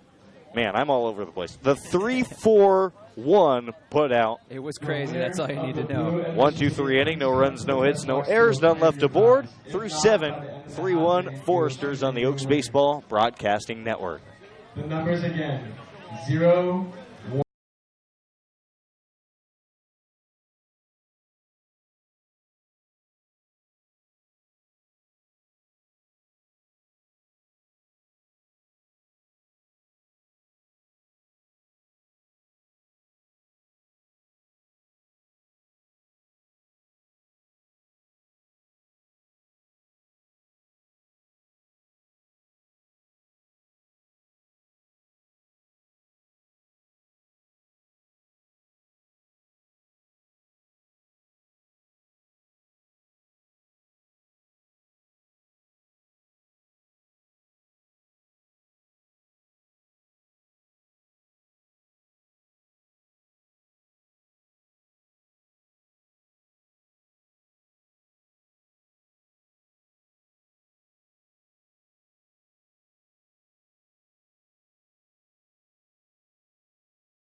Top of the 8th inning, Eric Kennedy leads off for Santa Barbara in a 3-1 game with the Foresters edging the Oaks so far. Zach We're 5 games into the season. We've done trivia twice, and I think it's been a success. So let's go round 3. I mean, we're both 0-1, but yeah, sure. Charlie Bellinson's first pitch swung on and missed. 86 on the outer half. Kennedy swings through it. He's 1 for 3. 1 for 2, excuse me. We were talking a little bit about the Oaks and Foresters' history last inning. 0-1 pitch fouled back, 0-2. And I was in the dugout before the game, and I wanted to pick Coach Elise's brain and ask him if he could remember any particularly interesting stories. Well, he couldn't think of anything, but a former Oaks player, I didn't get the fortune of meeting him and getting his name. As the 0-2 pitch is in, change up, ground ball to the third baseman, gets away from Kamenko, and that'll be an error on the third baseman who came into the game last inning. E5 error, number 3 for Caneo today. Left fielder, number 12. But anyway, this Cadena. unnamed player tells me there was once the Oaks. There's a one time where the Oaks actually were no hit by the Santa Barbara Foresters. And they also won the game. So seeing as I'm going to ask you this trivia question, Zach, you might know where this is going. I want to ask you, how many times in Major League history has a pitcher thrown a no-hitter and lost? Runner on first, nobody out. Here's the new hitter, Ross Cadena. First pitch, Cadena takes. Down and away, just barely off the plate away. Cadena today is over 2 with a walk, advanced to second and scored in the 6th off a balk and a base hit. I'd like to ask a follow-up question, Jordan. All right, sure. Once Bellinson delivers his pitch. 1 ball, no strikes. A sizable lead at first for Kennedy. And here's the offering outside, 2-0. And Zach, before you ask your question, let me say that this question is open to anybody who's tuning in. All 30 of you on the broadcast right now, 31 now. Feel free to drop in a comment in the live stream here on YouTube. How many no-hitters in history have resulted in a loss? 2-0, nobody out, a runner on first. Runner goes from first. Parks bobbled, throws to second on target. But because he bobbles, Kennedy steals second easily. That's his second stolen base today. Let's hear your question, Zach. So is this marking only individual no-hitters, or is this marking team no-hitters as well? I think it's team no-hitters as well. Okay. 3-0, a runner in scoring position for Santa Barbara. As Ross Cadena, the left fielder who hit the 2-run home run last game, awaits. He digs in and waves his bat, but Bellinson steps off. Here's some chirps from the Santa Barbara dugout. I think they thought that Charlie Bellinson balked on the previous attempt. Now he sets at the belt. A long look at the runner, and the pitch is fouled back off the screen. 3-1. I think 1 balk is enough for a night, Jordan. I can't remember a game where I've seen more than 1. That's where it starts getting crazy. Went to a game once where the Dodgers walked off on a balk. A balk-off, they called it. 3-1, nobody out. A runner on second, 3-1. Santa Barbara from Thousand Oaks. Cloudy day, but a warm one. The 3-1 pitch lifted to very deep left field. Lima back with room before the track, called off by the center fielder Sandoval. The throw to third is on target. The tag applied, not in time. Kennedy takes the extra bag, but an incredible throw by Raul Sandoval to drop that one out of the sky and on target into the glove of Kamenko. Just a half a second late, and Santa Barbara now 90 feet away from taking a 4-1 lead with 1 out in the top of the 8th inning. Man, what a cannon from Sandoval, my goodness. I thought that had a shot, no bounce from center field to third. Just barely missed right there, but what a throw. So a runner on third, 1 away. 3-1, Santa Barbara. Oaks trying to prevent them from getting the insurance run. First pitch hack and a foul to the right side. That was off the bat of Blake Hall. Hall's been busy today. He's 2 for 3 with a hard line drive to left field in the second. He was a bit luckier his next 2 times up. A double to right field in the 4th, later scored, and a double to left field in the 6th. And for his fourth at-bat, the 0-1 turns to 1-1 as 83 leaks inside. A ball striking out, a runner on. Appreciate you joining us, Santa Barbara and Caneo. Game 2 of a 2-game set with an off day in between. Bellinson's offering, swing and a miss, 88 elevated. Join us tomorrow night from Compton, California, MLB Urban Youth Academy, for game 1 of the season between the Academy Barons and the Caneo Oaks. One of the nicest venues in the CCL. 1-2 pitch with an out. Swing and a high fly ball, shallow right center field. Right fielder McKinney in, makes the catch. Runner tags from third. The play at the plate will not come as Kennedy retreats back to third after McKinney hits the cutoff man. 2 away in the top of the 8th. Number 39, Connor Pavoloni. So Charlie Bellinson has worked around the first batter of the inning, who reached on the error by Kamiko at third. And so far, he's done a good job in a high-stress situation. But the Foresters still have 1 out to work with. Jordan Brunner and Zach Engberg on the call today. Emily Hilsinger down from Cal Poly Slow. The first pitch is fouled off to the right side and out of play. Emily on camera today and has immediately elevated the level of our broadcast, probably like 1,000% or something. 3 is better than 2, Jordan. 3 is better than 2. Coming from a Warriors fan. I know you believe that to the core of your being. Strength in numbers. 0-1 pitch, ripped to the right side, drops down, a base hit. Foresters 4, Oaks 1. Connor Pavoloni is now 1 for 4 with a base hit to right field. An RBI knock that dropped in front of McKinney. Now batting, first baseman, number 27, Zach Presno. Zach Presno next. A double, a triple, a line out. He's 2 for 3 with an RBI. Presno hit cleanup last game for Santa Barbara, but really struggled in that game. Went over 5 with 3 strikeouts. Seen the ball bigger today. The first pitch, 86, inside corner. A called strike. It's 0-1. Starting to get into the flow of the season. CCL play. Oaks are 1-1 in California Collegiate League play as the next pitch is high. 1-0. Pardon me, they are 1-2 in CCL play. Split the series against Arroyo Seco, lost in Pasadena, won in Thousand Oaks on a walk-off. Of course. Yeah, haven't won a game without a walk-off as the 1-1 is fouled back, 1-2. And then the loss at Santa Barbara on Sunday, 4-3. A gut punch. Wasn't it, Zach? It was a long day. Must have been a 13, 14-hour day for most of these guys. For us too, Jordan. Long For day. us too. I got real sunburnt. And I just want to say this after this Bellinson pitch. Wear sunscreen, people. If you don't have sunscreen on, put it on. 1-2 pitch. Breaking ball stays up, 2-2. I got toasted, Jordan. Yeah, I you can't did. lie.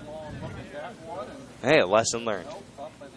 I feel like I learned that lesson once June every June, and then I forget it again next year. New morning routine will be grab the scorebook, grab a banana, and also grab the suntan lotion, or the sunscreen. 2-2 upstairs, and the count is full.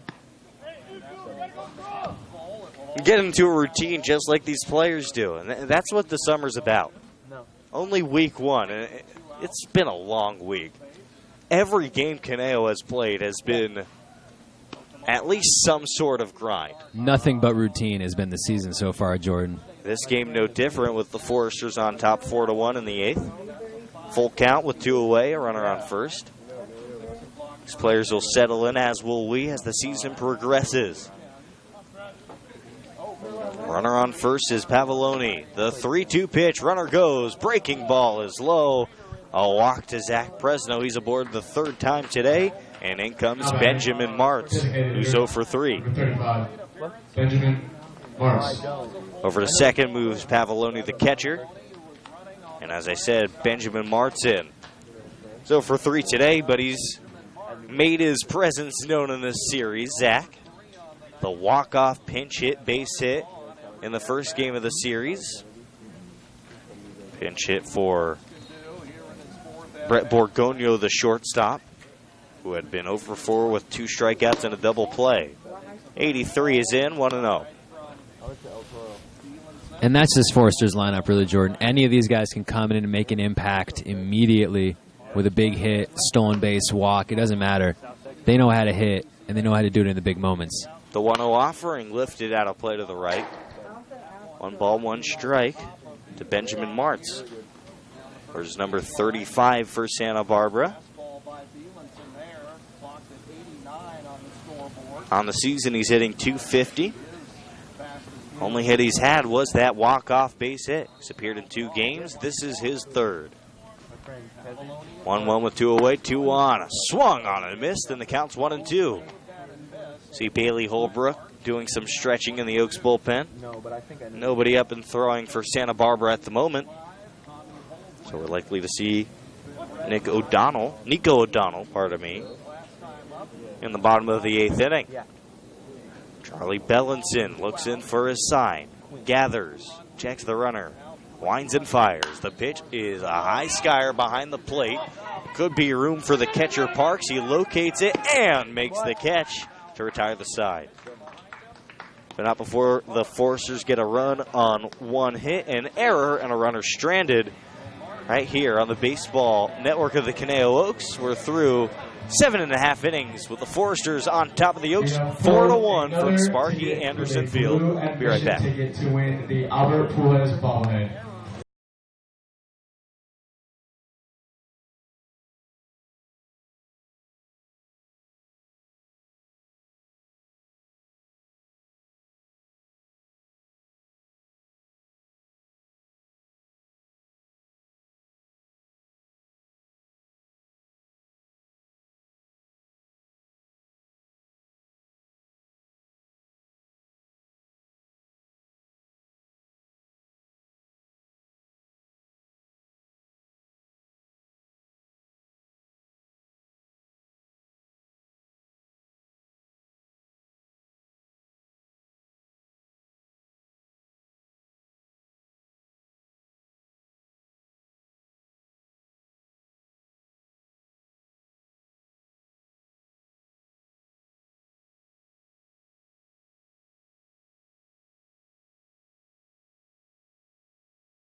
Nico O'Donnell back on the hill, bottom of the 8th inning. Foresters 4, Oaks 1. We just got word from one of our favorites, Jeffrey Francis, that Benjamin Martz for the Foresters is actually a Thousand Oaks High School grad. Plays summer collegiate ball a bit north. First pitch is a breaking ball that stays up from O'Donnell to the new hitter. It is Trent McKinney up. Had a tough day so far. He's 0 for 2 with a couple Ks.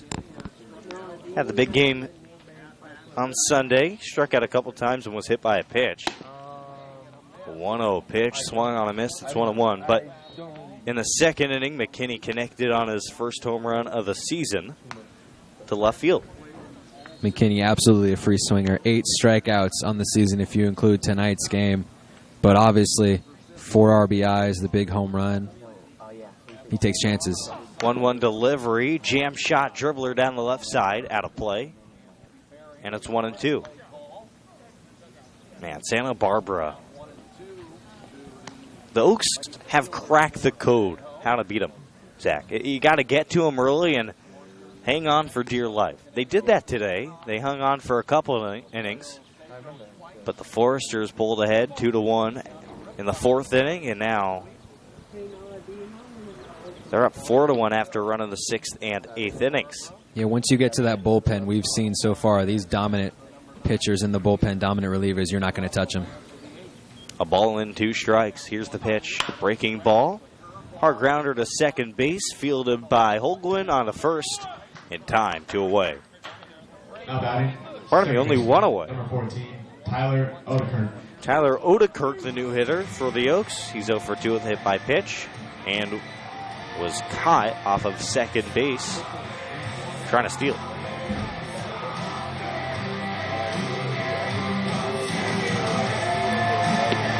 Nico O'Donnell right now, the board is reading upper 80s. He has touched lower 90s so far, though the radar gun here at Cal Lutheran has been known to be spotty this season. Breaking ball at 76 stays up.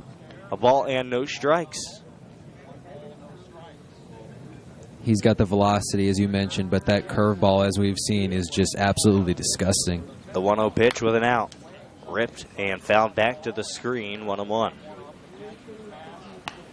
Ball 1 strike, 1 out. 4-1 in favor of Santa Barbara. Bottom of the 8th inning. And Zach, I think it's about that time for our Oaks trivia question of the day. Say it one more time after this pitch. The 1-1. Too low, 2-1. 92 miles an hour from Nico O'Donnell on that pitch. Reminder, the question is, how many no-hitters have been thrown in Major League Baseball history where the team loses? 2-1 turns to 2-2. Foul back.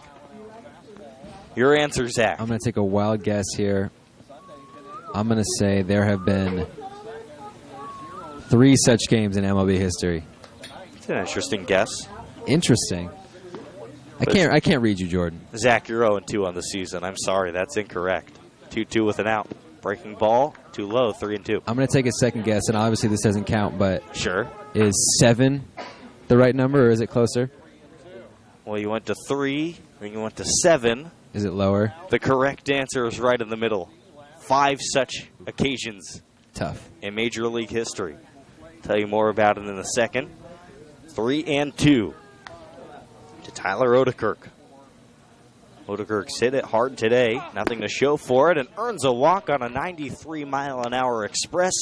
Down and away.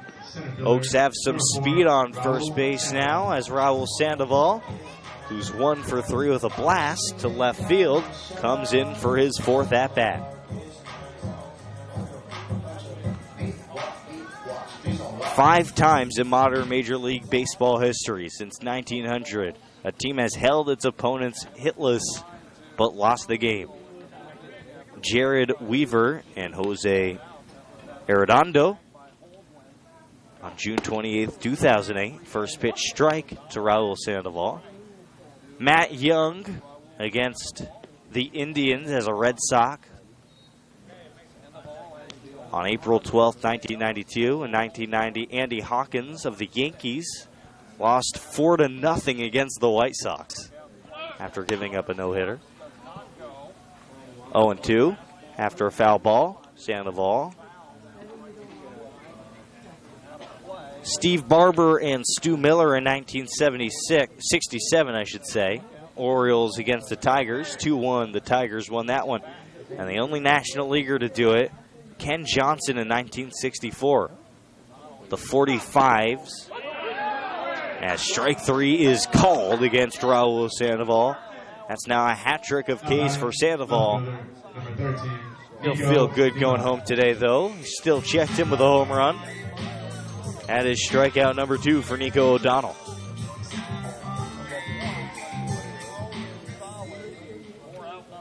And that one came against the Reds by Ken Johnson.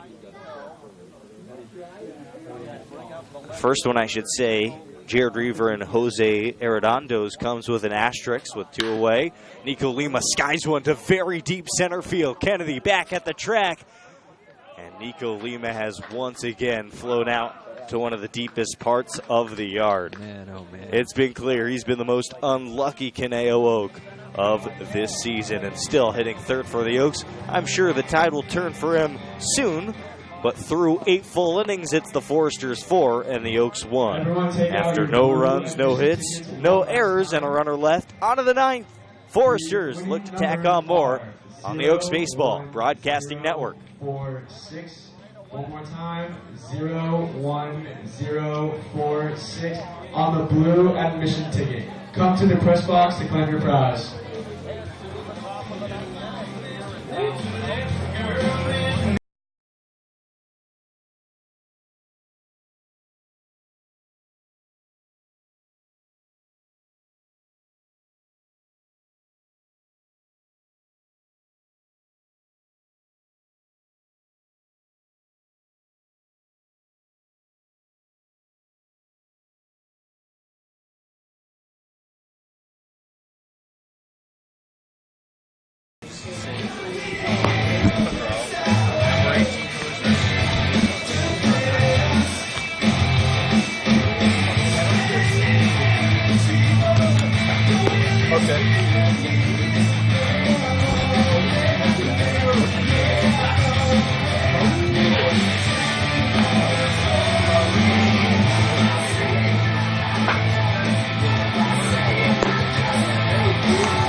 I'm ready.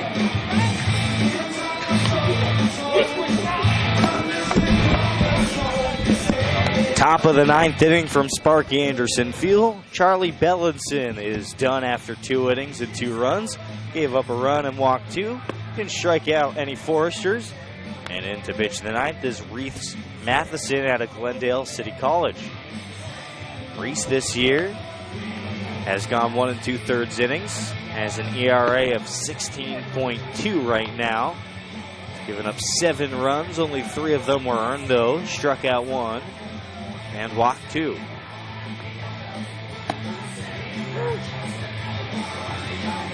Oaks trying to stay close with Santa Barbara here.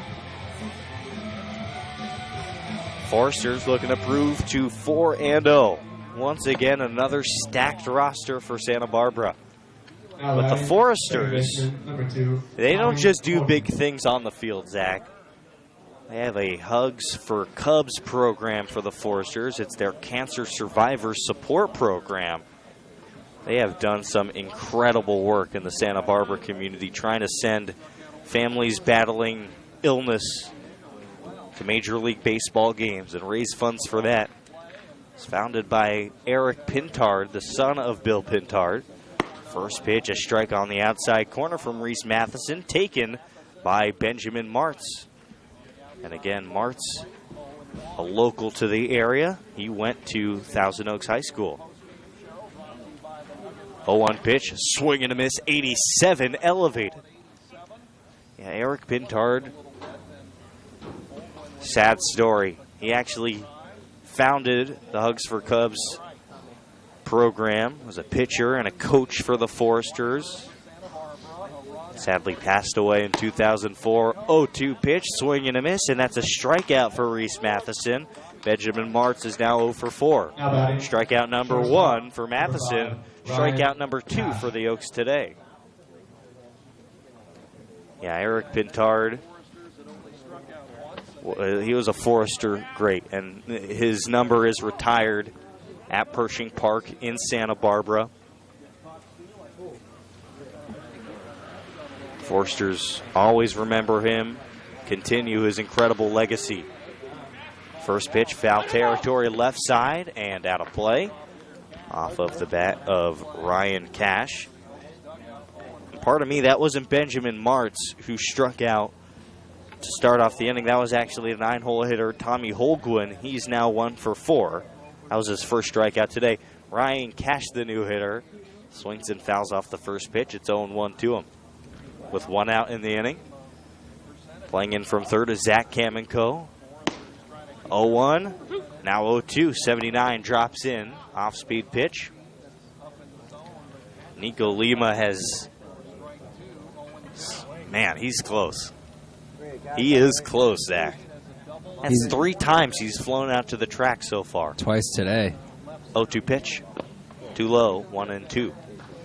He's about as close as you can come before. I mean, this is the type of thing where if he just keeps hitting the ball hard, he's going to start letting them fly. A couple are going to go to the hills. Had a huge year at Oxnard City College. Absolutely a slugger, Jordan. Absolutely. Hit 373 with 8 home runs, 38 RBIs, was right in the middle of that lineup. Wait till he heats up. Wait till Kevin Graham comes from Ole Miss. This offense will turn into a juggernaut. 1-2 pitch, just a bit low. 81, that sunk below the zone. 2 balls and 2 strikes. We've seen home runs from the 9-hole hitter, 4-hole hitter, 2-hole hitter. And absolutely when Graham comes back, which Ole Miss lost to Arkansas. They did. In college baseball playoffs, so he should be coming in the next week or so. 2-2, just a bit upstairs on 87. Count filled up to Ryan Cash. He's 2 for 4 today with a double to center field. A ground out back to the pitcher, a strikeout swinging, and a 4-6-3 double play. That was a sweet one. Gomez to Odekirk, back to Yamashiro. Full count. Oaks trying to get back to the dugout. Here's the pitch. Outside, and Cash is aboard for the second time today. And you know, anytime he's on first base, he's running. He's going to look to run. That's part of the Bill Pintard philosophy. We've seen that on display today. Eric Kennedy has a couple stolen bags for Santa Barbara.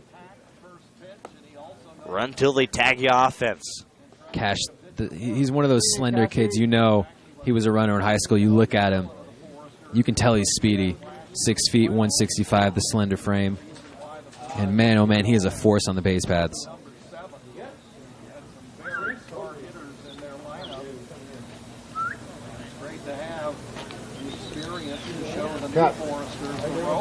One out, one on. Here comes Jacob Catsby.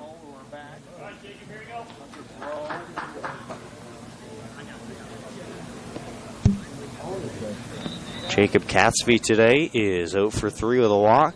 Was caught stealing in the 7th after Jalen Parks threw him out.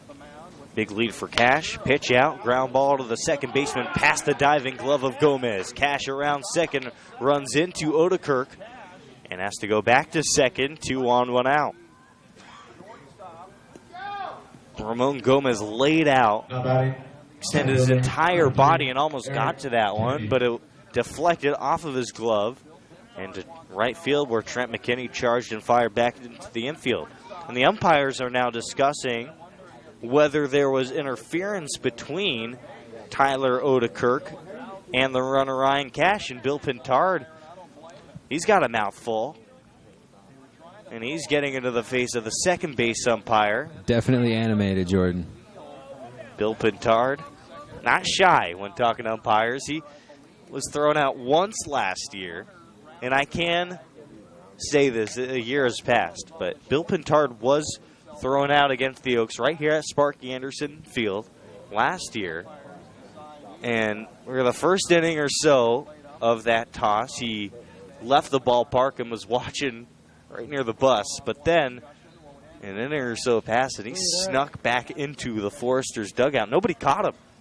Nobody caught him. That reminds me, the other day I saw it was a 20-year anniversary of the game when Bobby Valentine, the manager for the Mets, was ejected and came back into the dugout wearing a fake mustache. Love that story. It's fantastic. Wasn't a very good manager, but man, was he fun.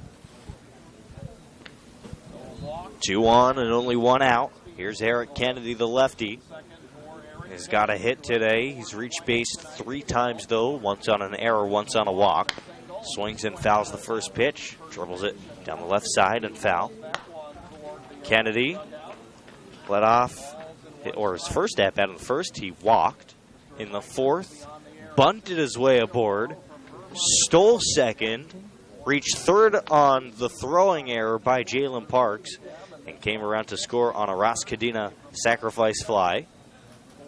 Flew out in the fifth and reached on another error in the eighth inning. Stole a bag and scored as well. And it's 0-2 against him as he fouls the next pitch off. Kennedy was a big named to the Big 12 all-freshman team. Picked up all Big 12 honorable mention honors. Started at left field as a freshman. Led the team with a .310 batting average, 8 doubles, 3 triples, 2 home runs. Drove in 28 runs. Man, oh man. As a freshman on a team like Texas, to lead the team in batting average, you know this kid is just a natural hitter. Obviously, batting in the 3-hole here in the Foresters, you can see that. No balls, 2 strikes and out. Couple on. Oaks outfield playing no doubles. Actually, in left field, Lima's playing shallow. It's now 1-2. Sandoval at center, shaded a little bit to the right. Obviously, Kennedy, the lefty. Pull happy. Absolutely. Especially here at Sparky Anderson.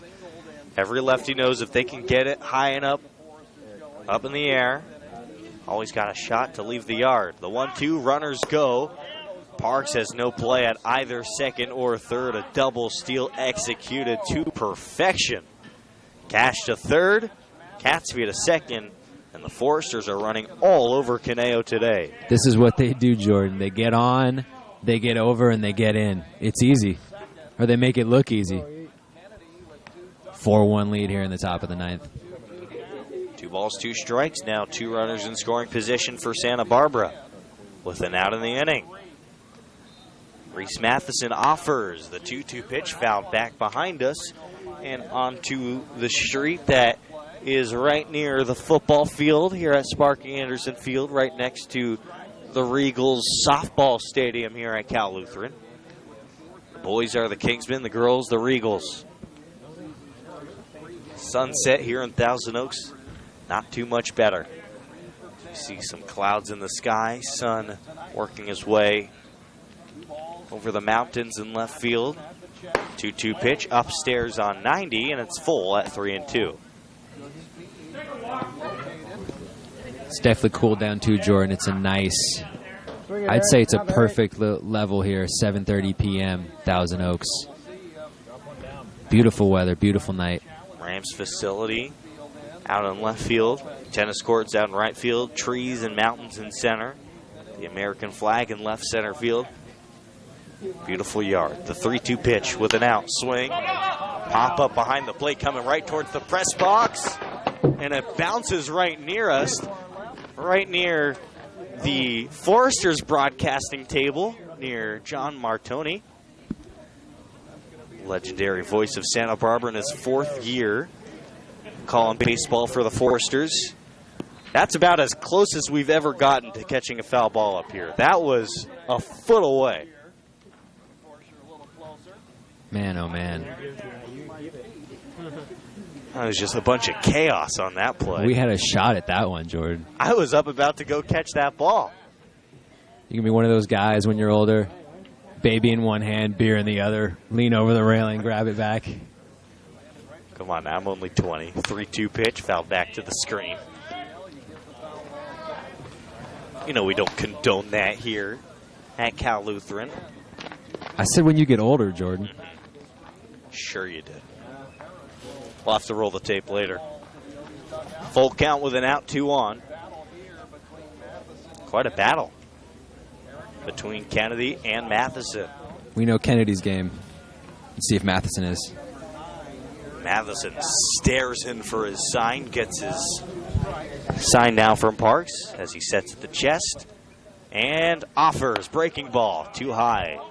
The second walk of the inning issued by Reese Matheson, and the bases are loaded for Santa Barbara for Ross Cadena. Diego Harris.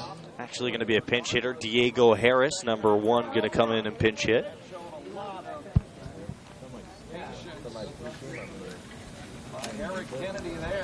Diego Harris, undecided where he's going to go to school. The 6'1", 180-pound right-handed hitter.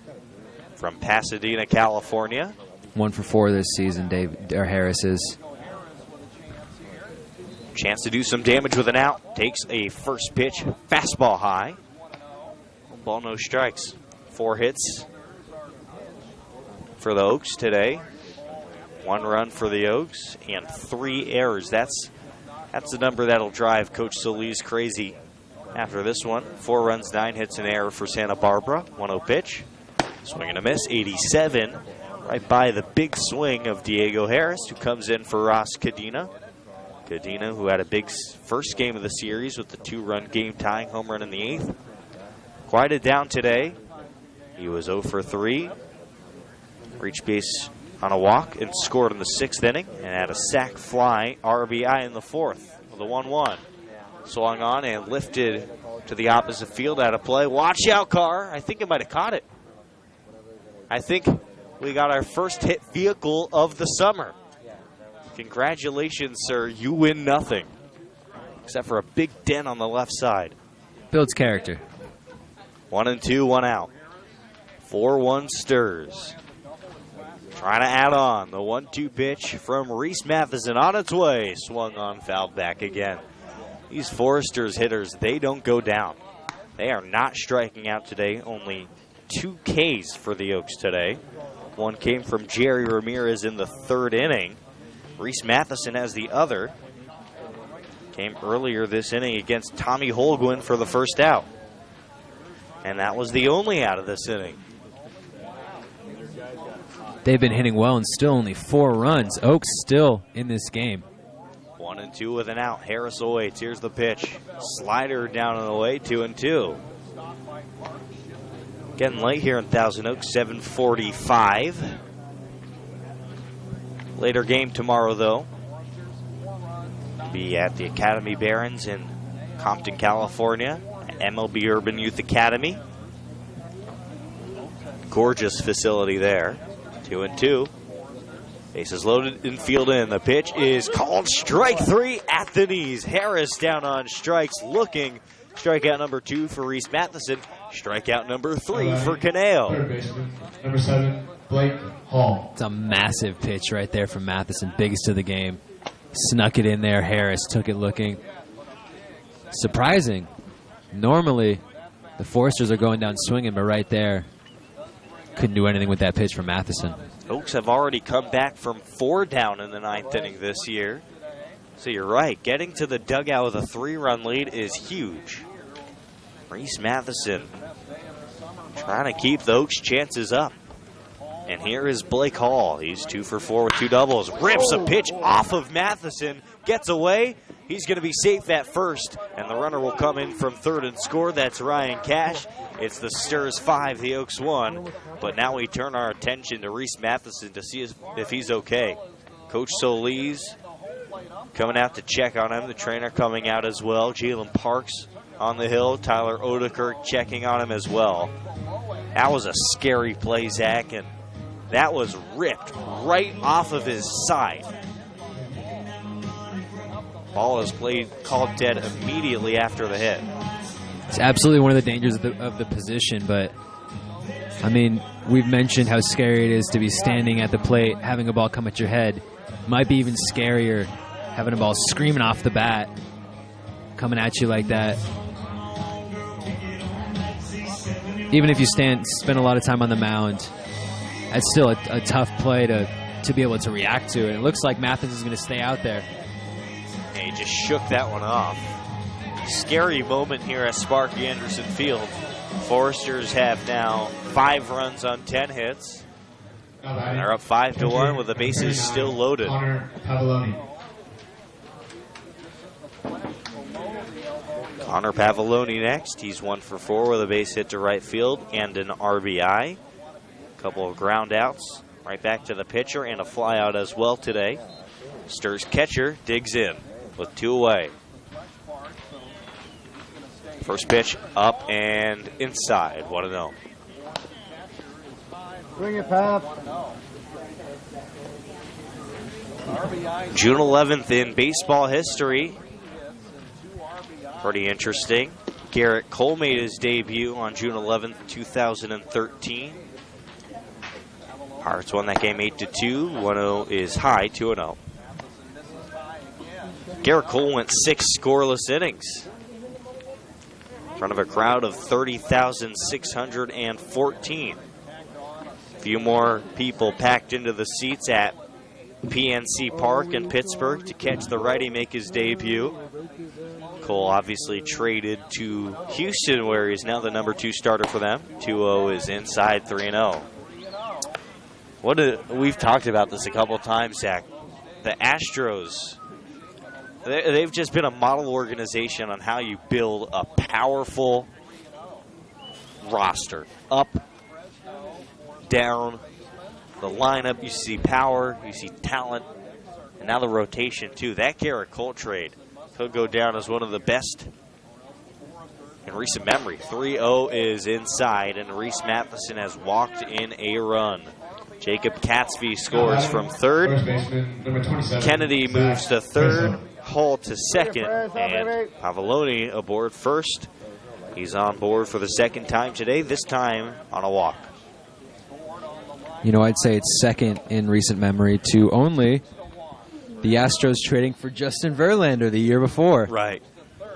I mean, there's some other ones up there. You look at the White Sox trading for Lucas Giolito. Absolutely. That was a big one. He's been a machine this year. He wasn't even the centerpiece of that trade, which is incredible. Zach Fresno next, breaking ball, a strike. And that trade for Giolito, the Nationals got Adam Eaton, and that's it. And they gave up Lucas Giolito, who's now one of the best pitchers in the American League. And he's been a saving grace for my fantasy baseball team.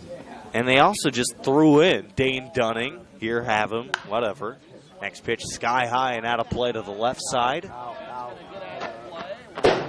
Gave him Reynaldo Lopez, who's also on the Major League roster, flame-throwing righty. That's an interesting discussion that we brought up. I think that will be story time tomorrow. Talk about some of the worst trades in baseball history. Obviously, you got to mention Babe Ruth being sold to the Yankees. The curse of the Billy Goat, obviously. Yep. 0-2 pitch outside, 1-2. Although the Red Sox have more than made up for that transgression in recent memory. 4 titles since 2004. Yeah, they're doing all right.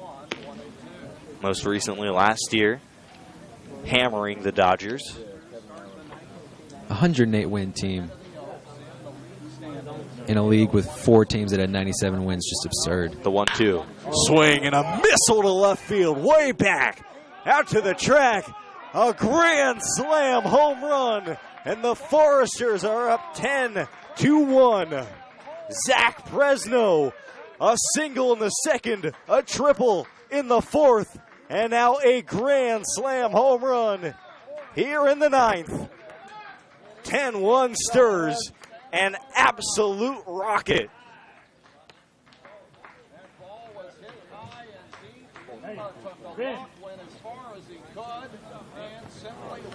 Man, oh man.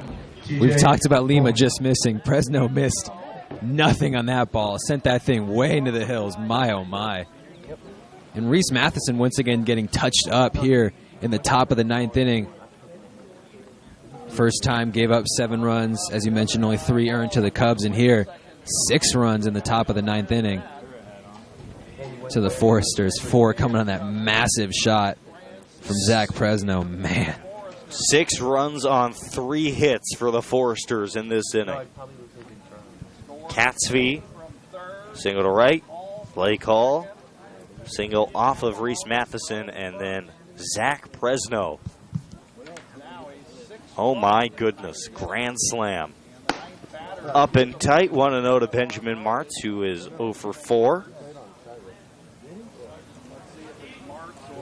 Safe to say this Santa Barbara lineup has woken up in this ball game. The back half of it, 7 runs the last 2 innings after only 3 the first 6. 1-0 pitch in there, a strike, 1-1. After Martz, they'll have batted through the order here in the top of the 9th. A real opportune time for the Foresters to get hot. That ball was absolutely demolished. He scorched that thing. Man. It may have landed in Fresno. 1-1 pitch.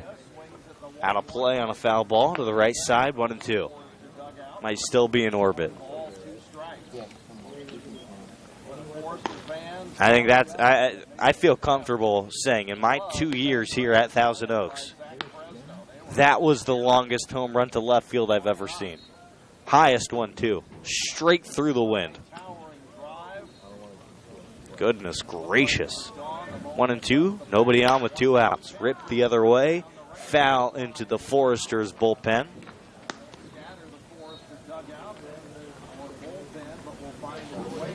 I kind of want to go and look and see where it landed. That might be a real far walk, though, Jordan. I've lost a ball out there before. I'll tell you what, it's not easy to find them. Thorns, Oh, tree branches. Did you crank one? Oh, no. More like I was trying to throw a ball to myself so I could see if I could rob a home run, and Didn't work. obviously I couldn't do it. And that ball will never be found again. 1-2, chopper to the left side. Through the glove of Kamiko, the shortstop field. The throw to first by Odekerk is not in time. Ryan Yamashiro on the stretch made a great play to secure it, but not in time. The base hit, the 4th of the inning for the Foresters. And Santa Barbara has hit around here in the 9th. Swing it, Tommy. And Tommy Holgun, who led off the inning with a strikeout swinging, will have another shot here as Dave Solis heads out to the mound. See Carson Carter warming for the Oaks in the bullpen. The Texas Tech Red Raider getting in some action. And it looks like he might come into this ball game. Indeed he will. Reese Matheson's day is done.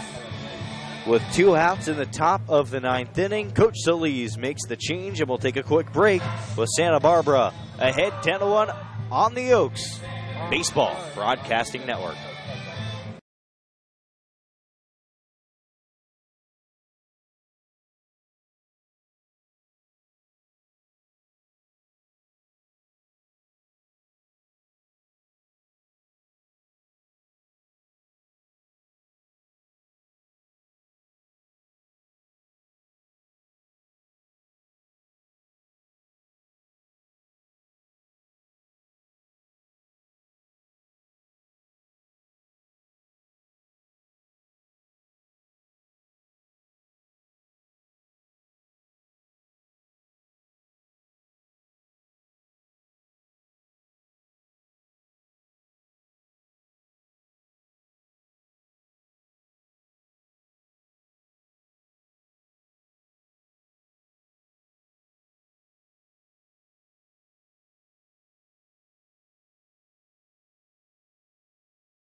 Reese Matheson's day is done. He gave up 6 runs and 4 hits here in the 9th.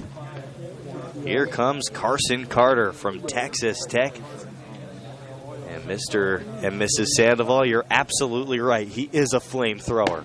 91 is away, 1-0. To the new hitter, Tommy Holguin, who struck out to start off the 9th inning. Runner on first base. 10-1 Foresters. The 1-0. Spike down low, 2-0. 91 again. Sturs have batted around. Reese Matheson so far in 1 2/3 innings.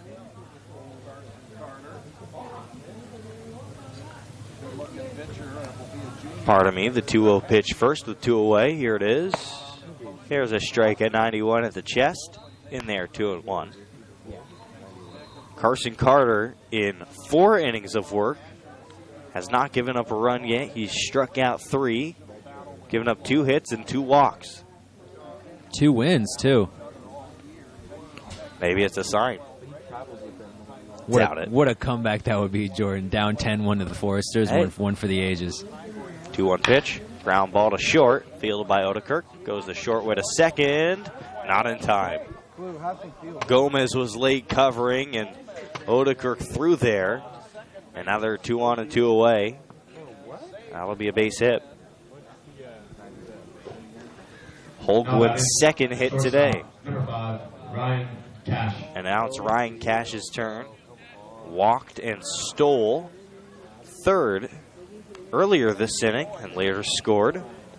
Part of the 6-run frame for Santa Barbara.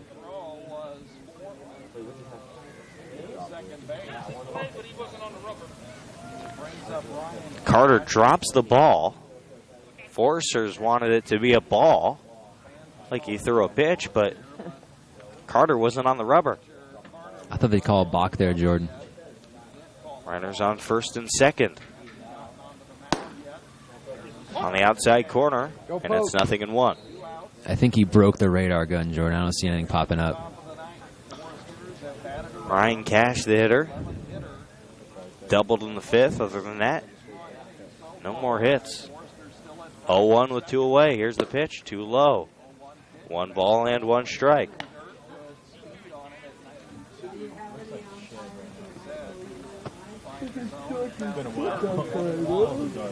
The game continues on this trend. The Oaks will drop to 1-3 in CCL play. It would be swept by the Foresters, who would remain undefeated both in CCL play and overall. 1-1.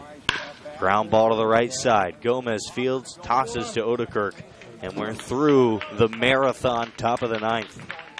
In the inning, 6 runs on 4 hits, no errors, and 2 runners left. The Sturs explode and take a 10-1 lead onto the bottom of the 9th, where the Oaks will need a miracle and then some on the Oaks Baseball Broadcasting Network.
Bottom of the ninth inning, where Ryan Yamashiro will lead off against the new pitcher, Bradley Demko.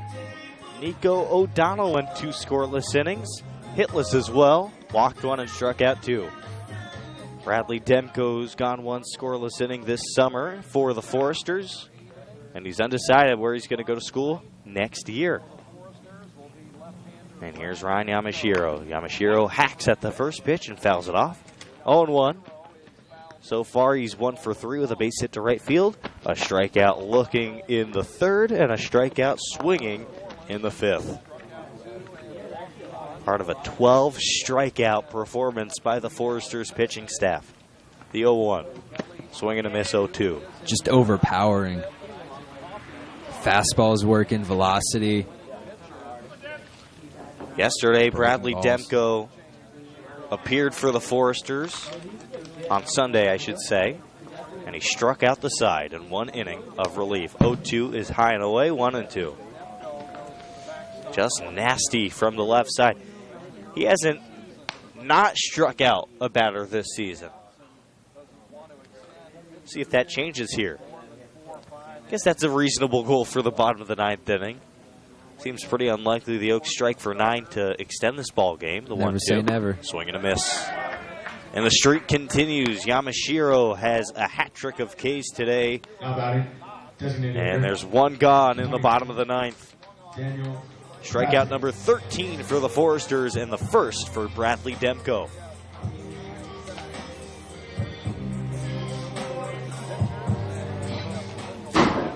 Daniel Krasnick up now, who has also struck out 3 times today.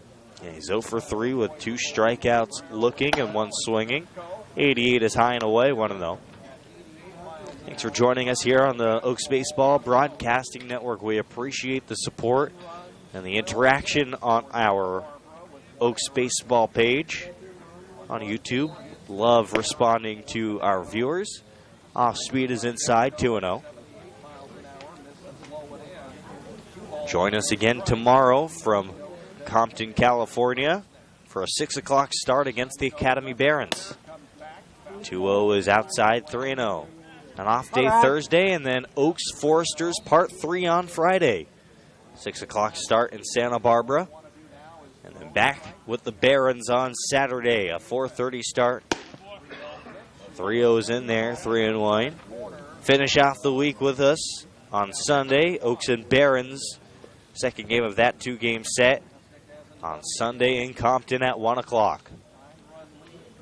3-1 pitch is outside, and Daniel Krasnick, he's known for his patience, is aboard for the first time today with a walk. Third baseman, number 10, Ramon Gomez. Next up is Ramon Gomez. 0 for 2, a walk.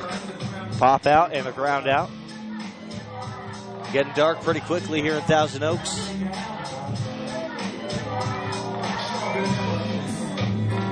Ten runs, 12 hits, an error for Santa Barbara. A run on 4 hits and 3 errors for Caneo. Middle infield shaded up the middle for Gomez as the first pitch is outside, 1-0. First baseman Zach Presno, who hit the grand slam in the top of the ninth, playing shallow at first, and now moves back and is playing deep at the corner. 1-0 turns to 1-1, fouled back and out of play. Third baseman Blake Hall, I don't even know what he's doing. He's walking around at third, checking out the scenery around here. Up 10-1, he's just relaxing a little bit. Looking forward to that long bus ride back to Santa Barbara, the 1-1. Swing and a high fly ball left side in play. Blake Hall under it, near the line, makes the catch, 2 outs. And back to first goes Krasnick. Gomez finishes the day 0 for 4. 0 for 3 with a walk. Catcher, number 23, Jalen Parks. Jalen Parks 0 for 3, and he steps in for his fourth plate appearance. 2 strikeouts swinging and a ground out to second.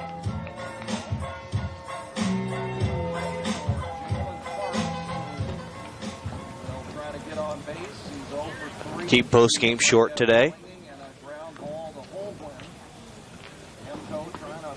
Nobody on, 2 outs. The first pitch to Parks.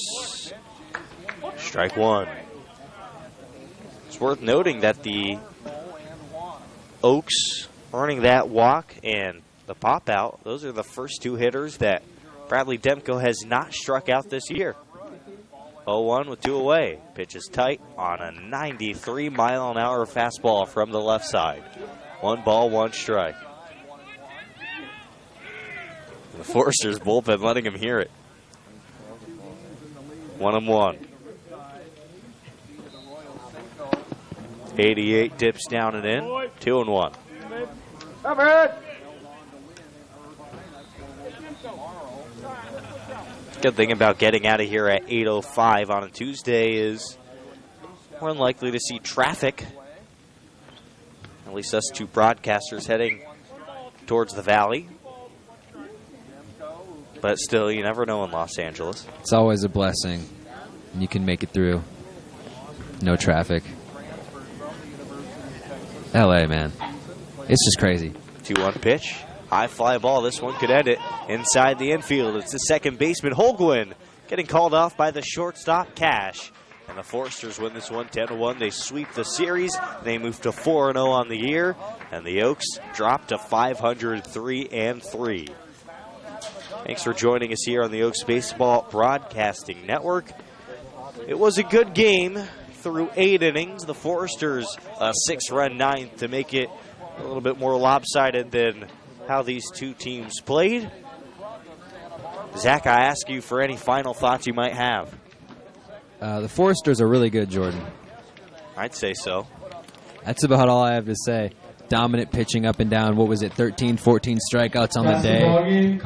From the starter to their 4th pitcher, 5th pitcher. It didn't matter. Everybody was throwing heat, and the Oaks just didn't have enough. And once again, late in the game, give up a massive inning. Obviously, that Fresno grand slam.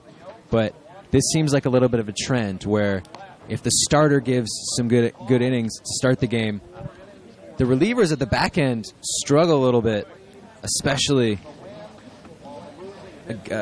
against this dominant Foresters lineup where you can't really make any mistakes. 13 strikeouts for the Foresters. They are now 4-0 after this 10-1 victory. For everybody who made this broadcast possible, the entire intern crew for the Oaks themselves, Coach Solis and the entire coaching staff. For our game producer making her debut today, Emily Hilsinger, and my broadcasting partner, Zach Engberg, I'm Jordan Brenner, signing off from Thousand Oaks. Join us tomorrow at 5:50 for the pregame show.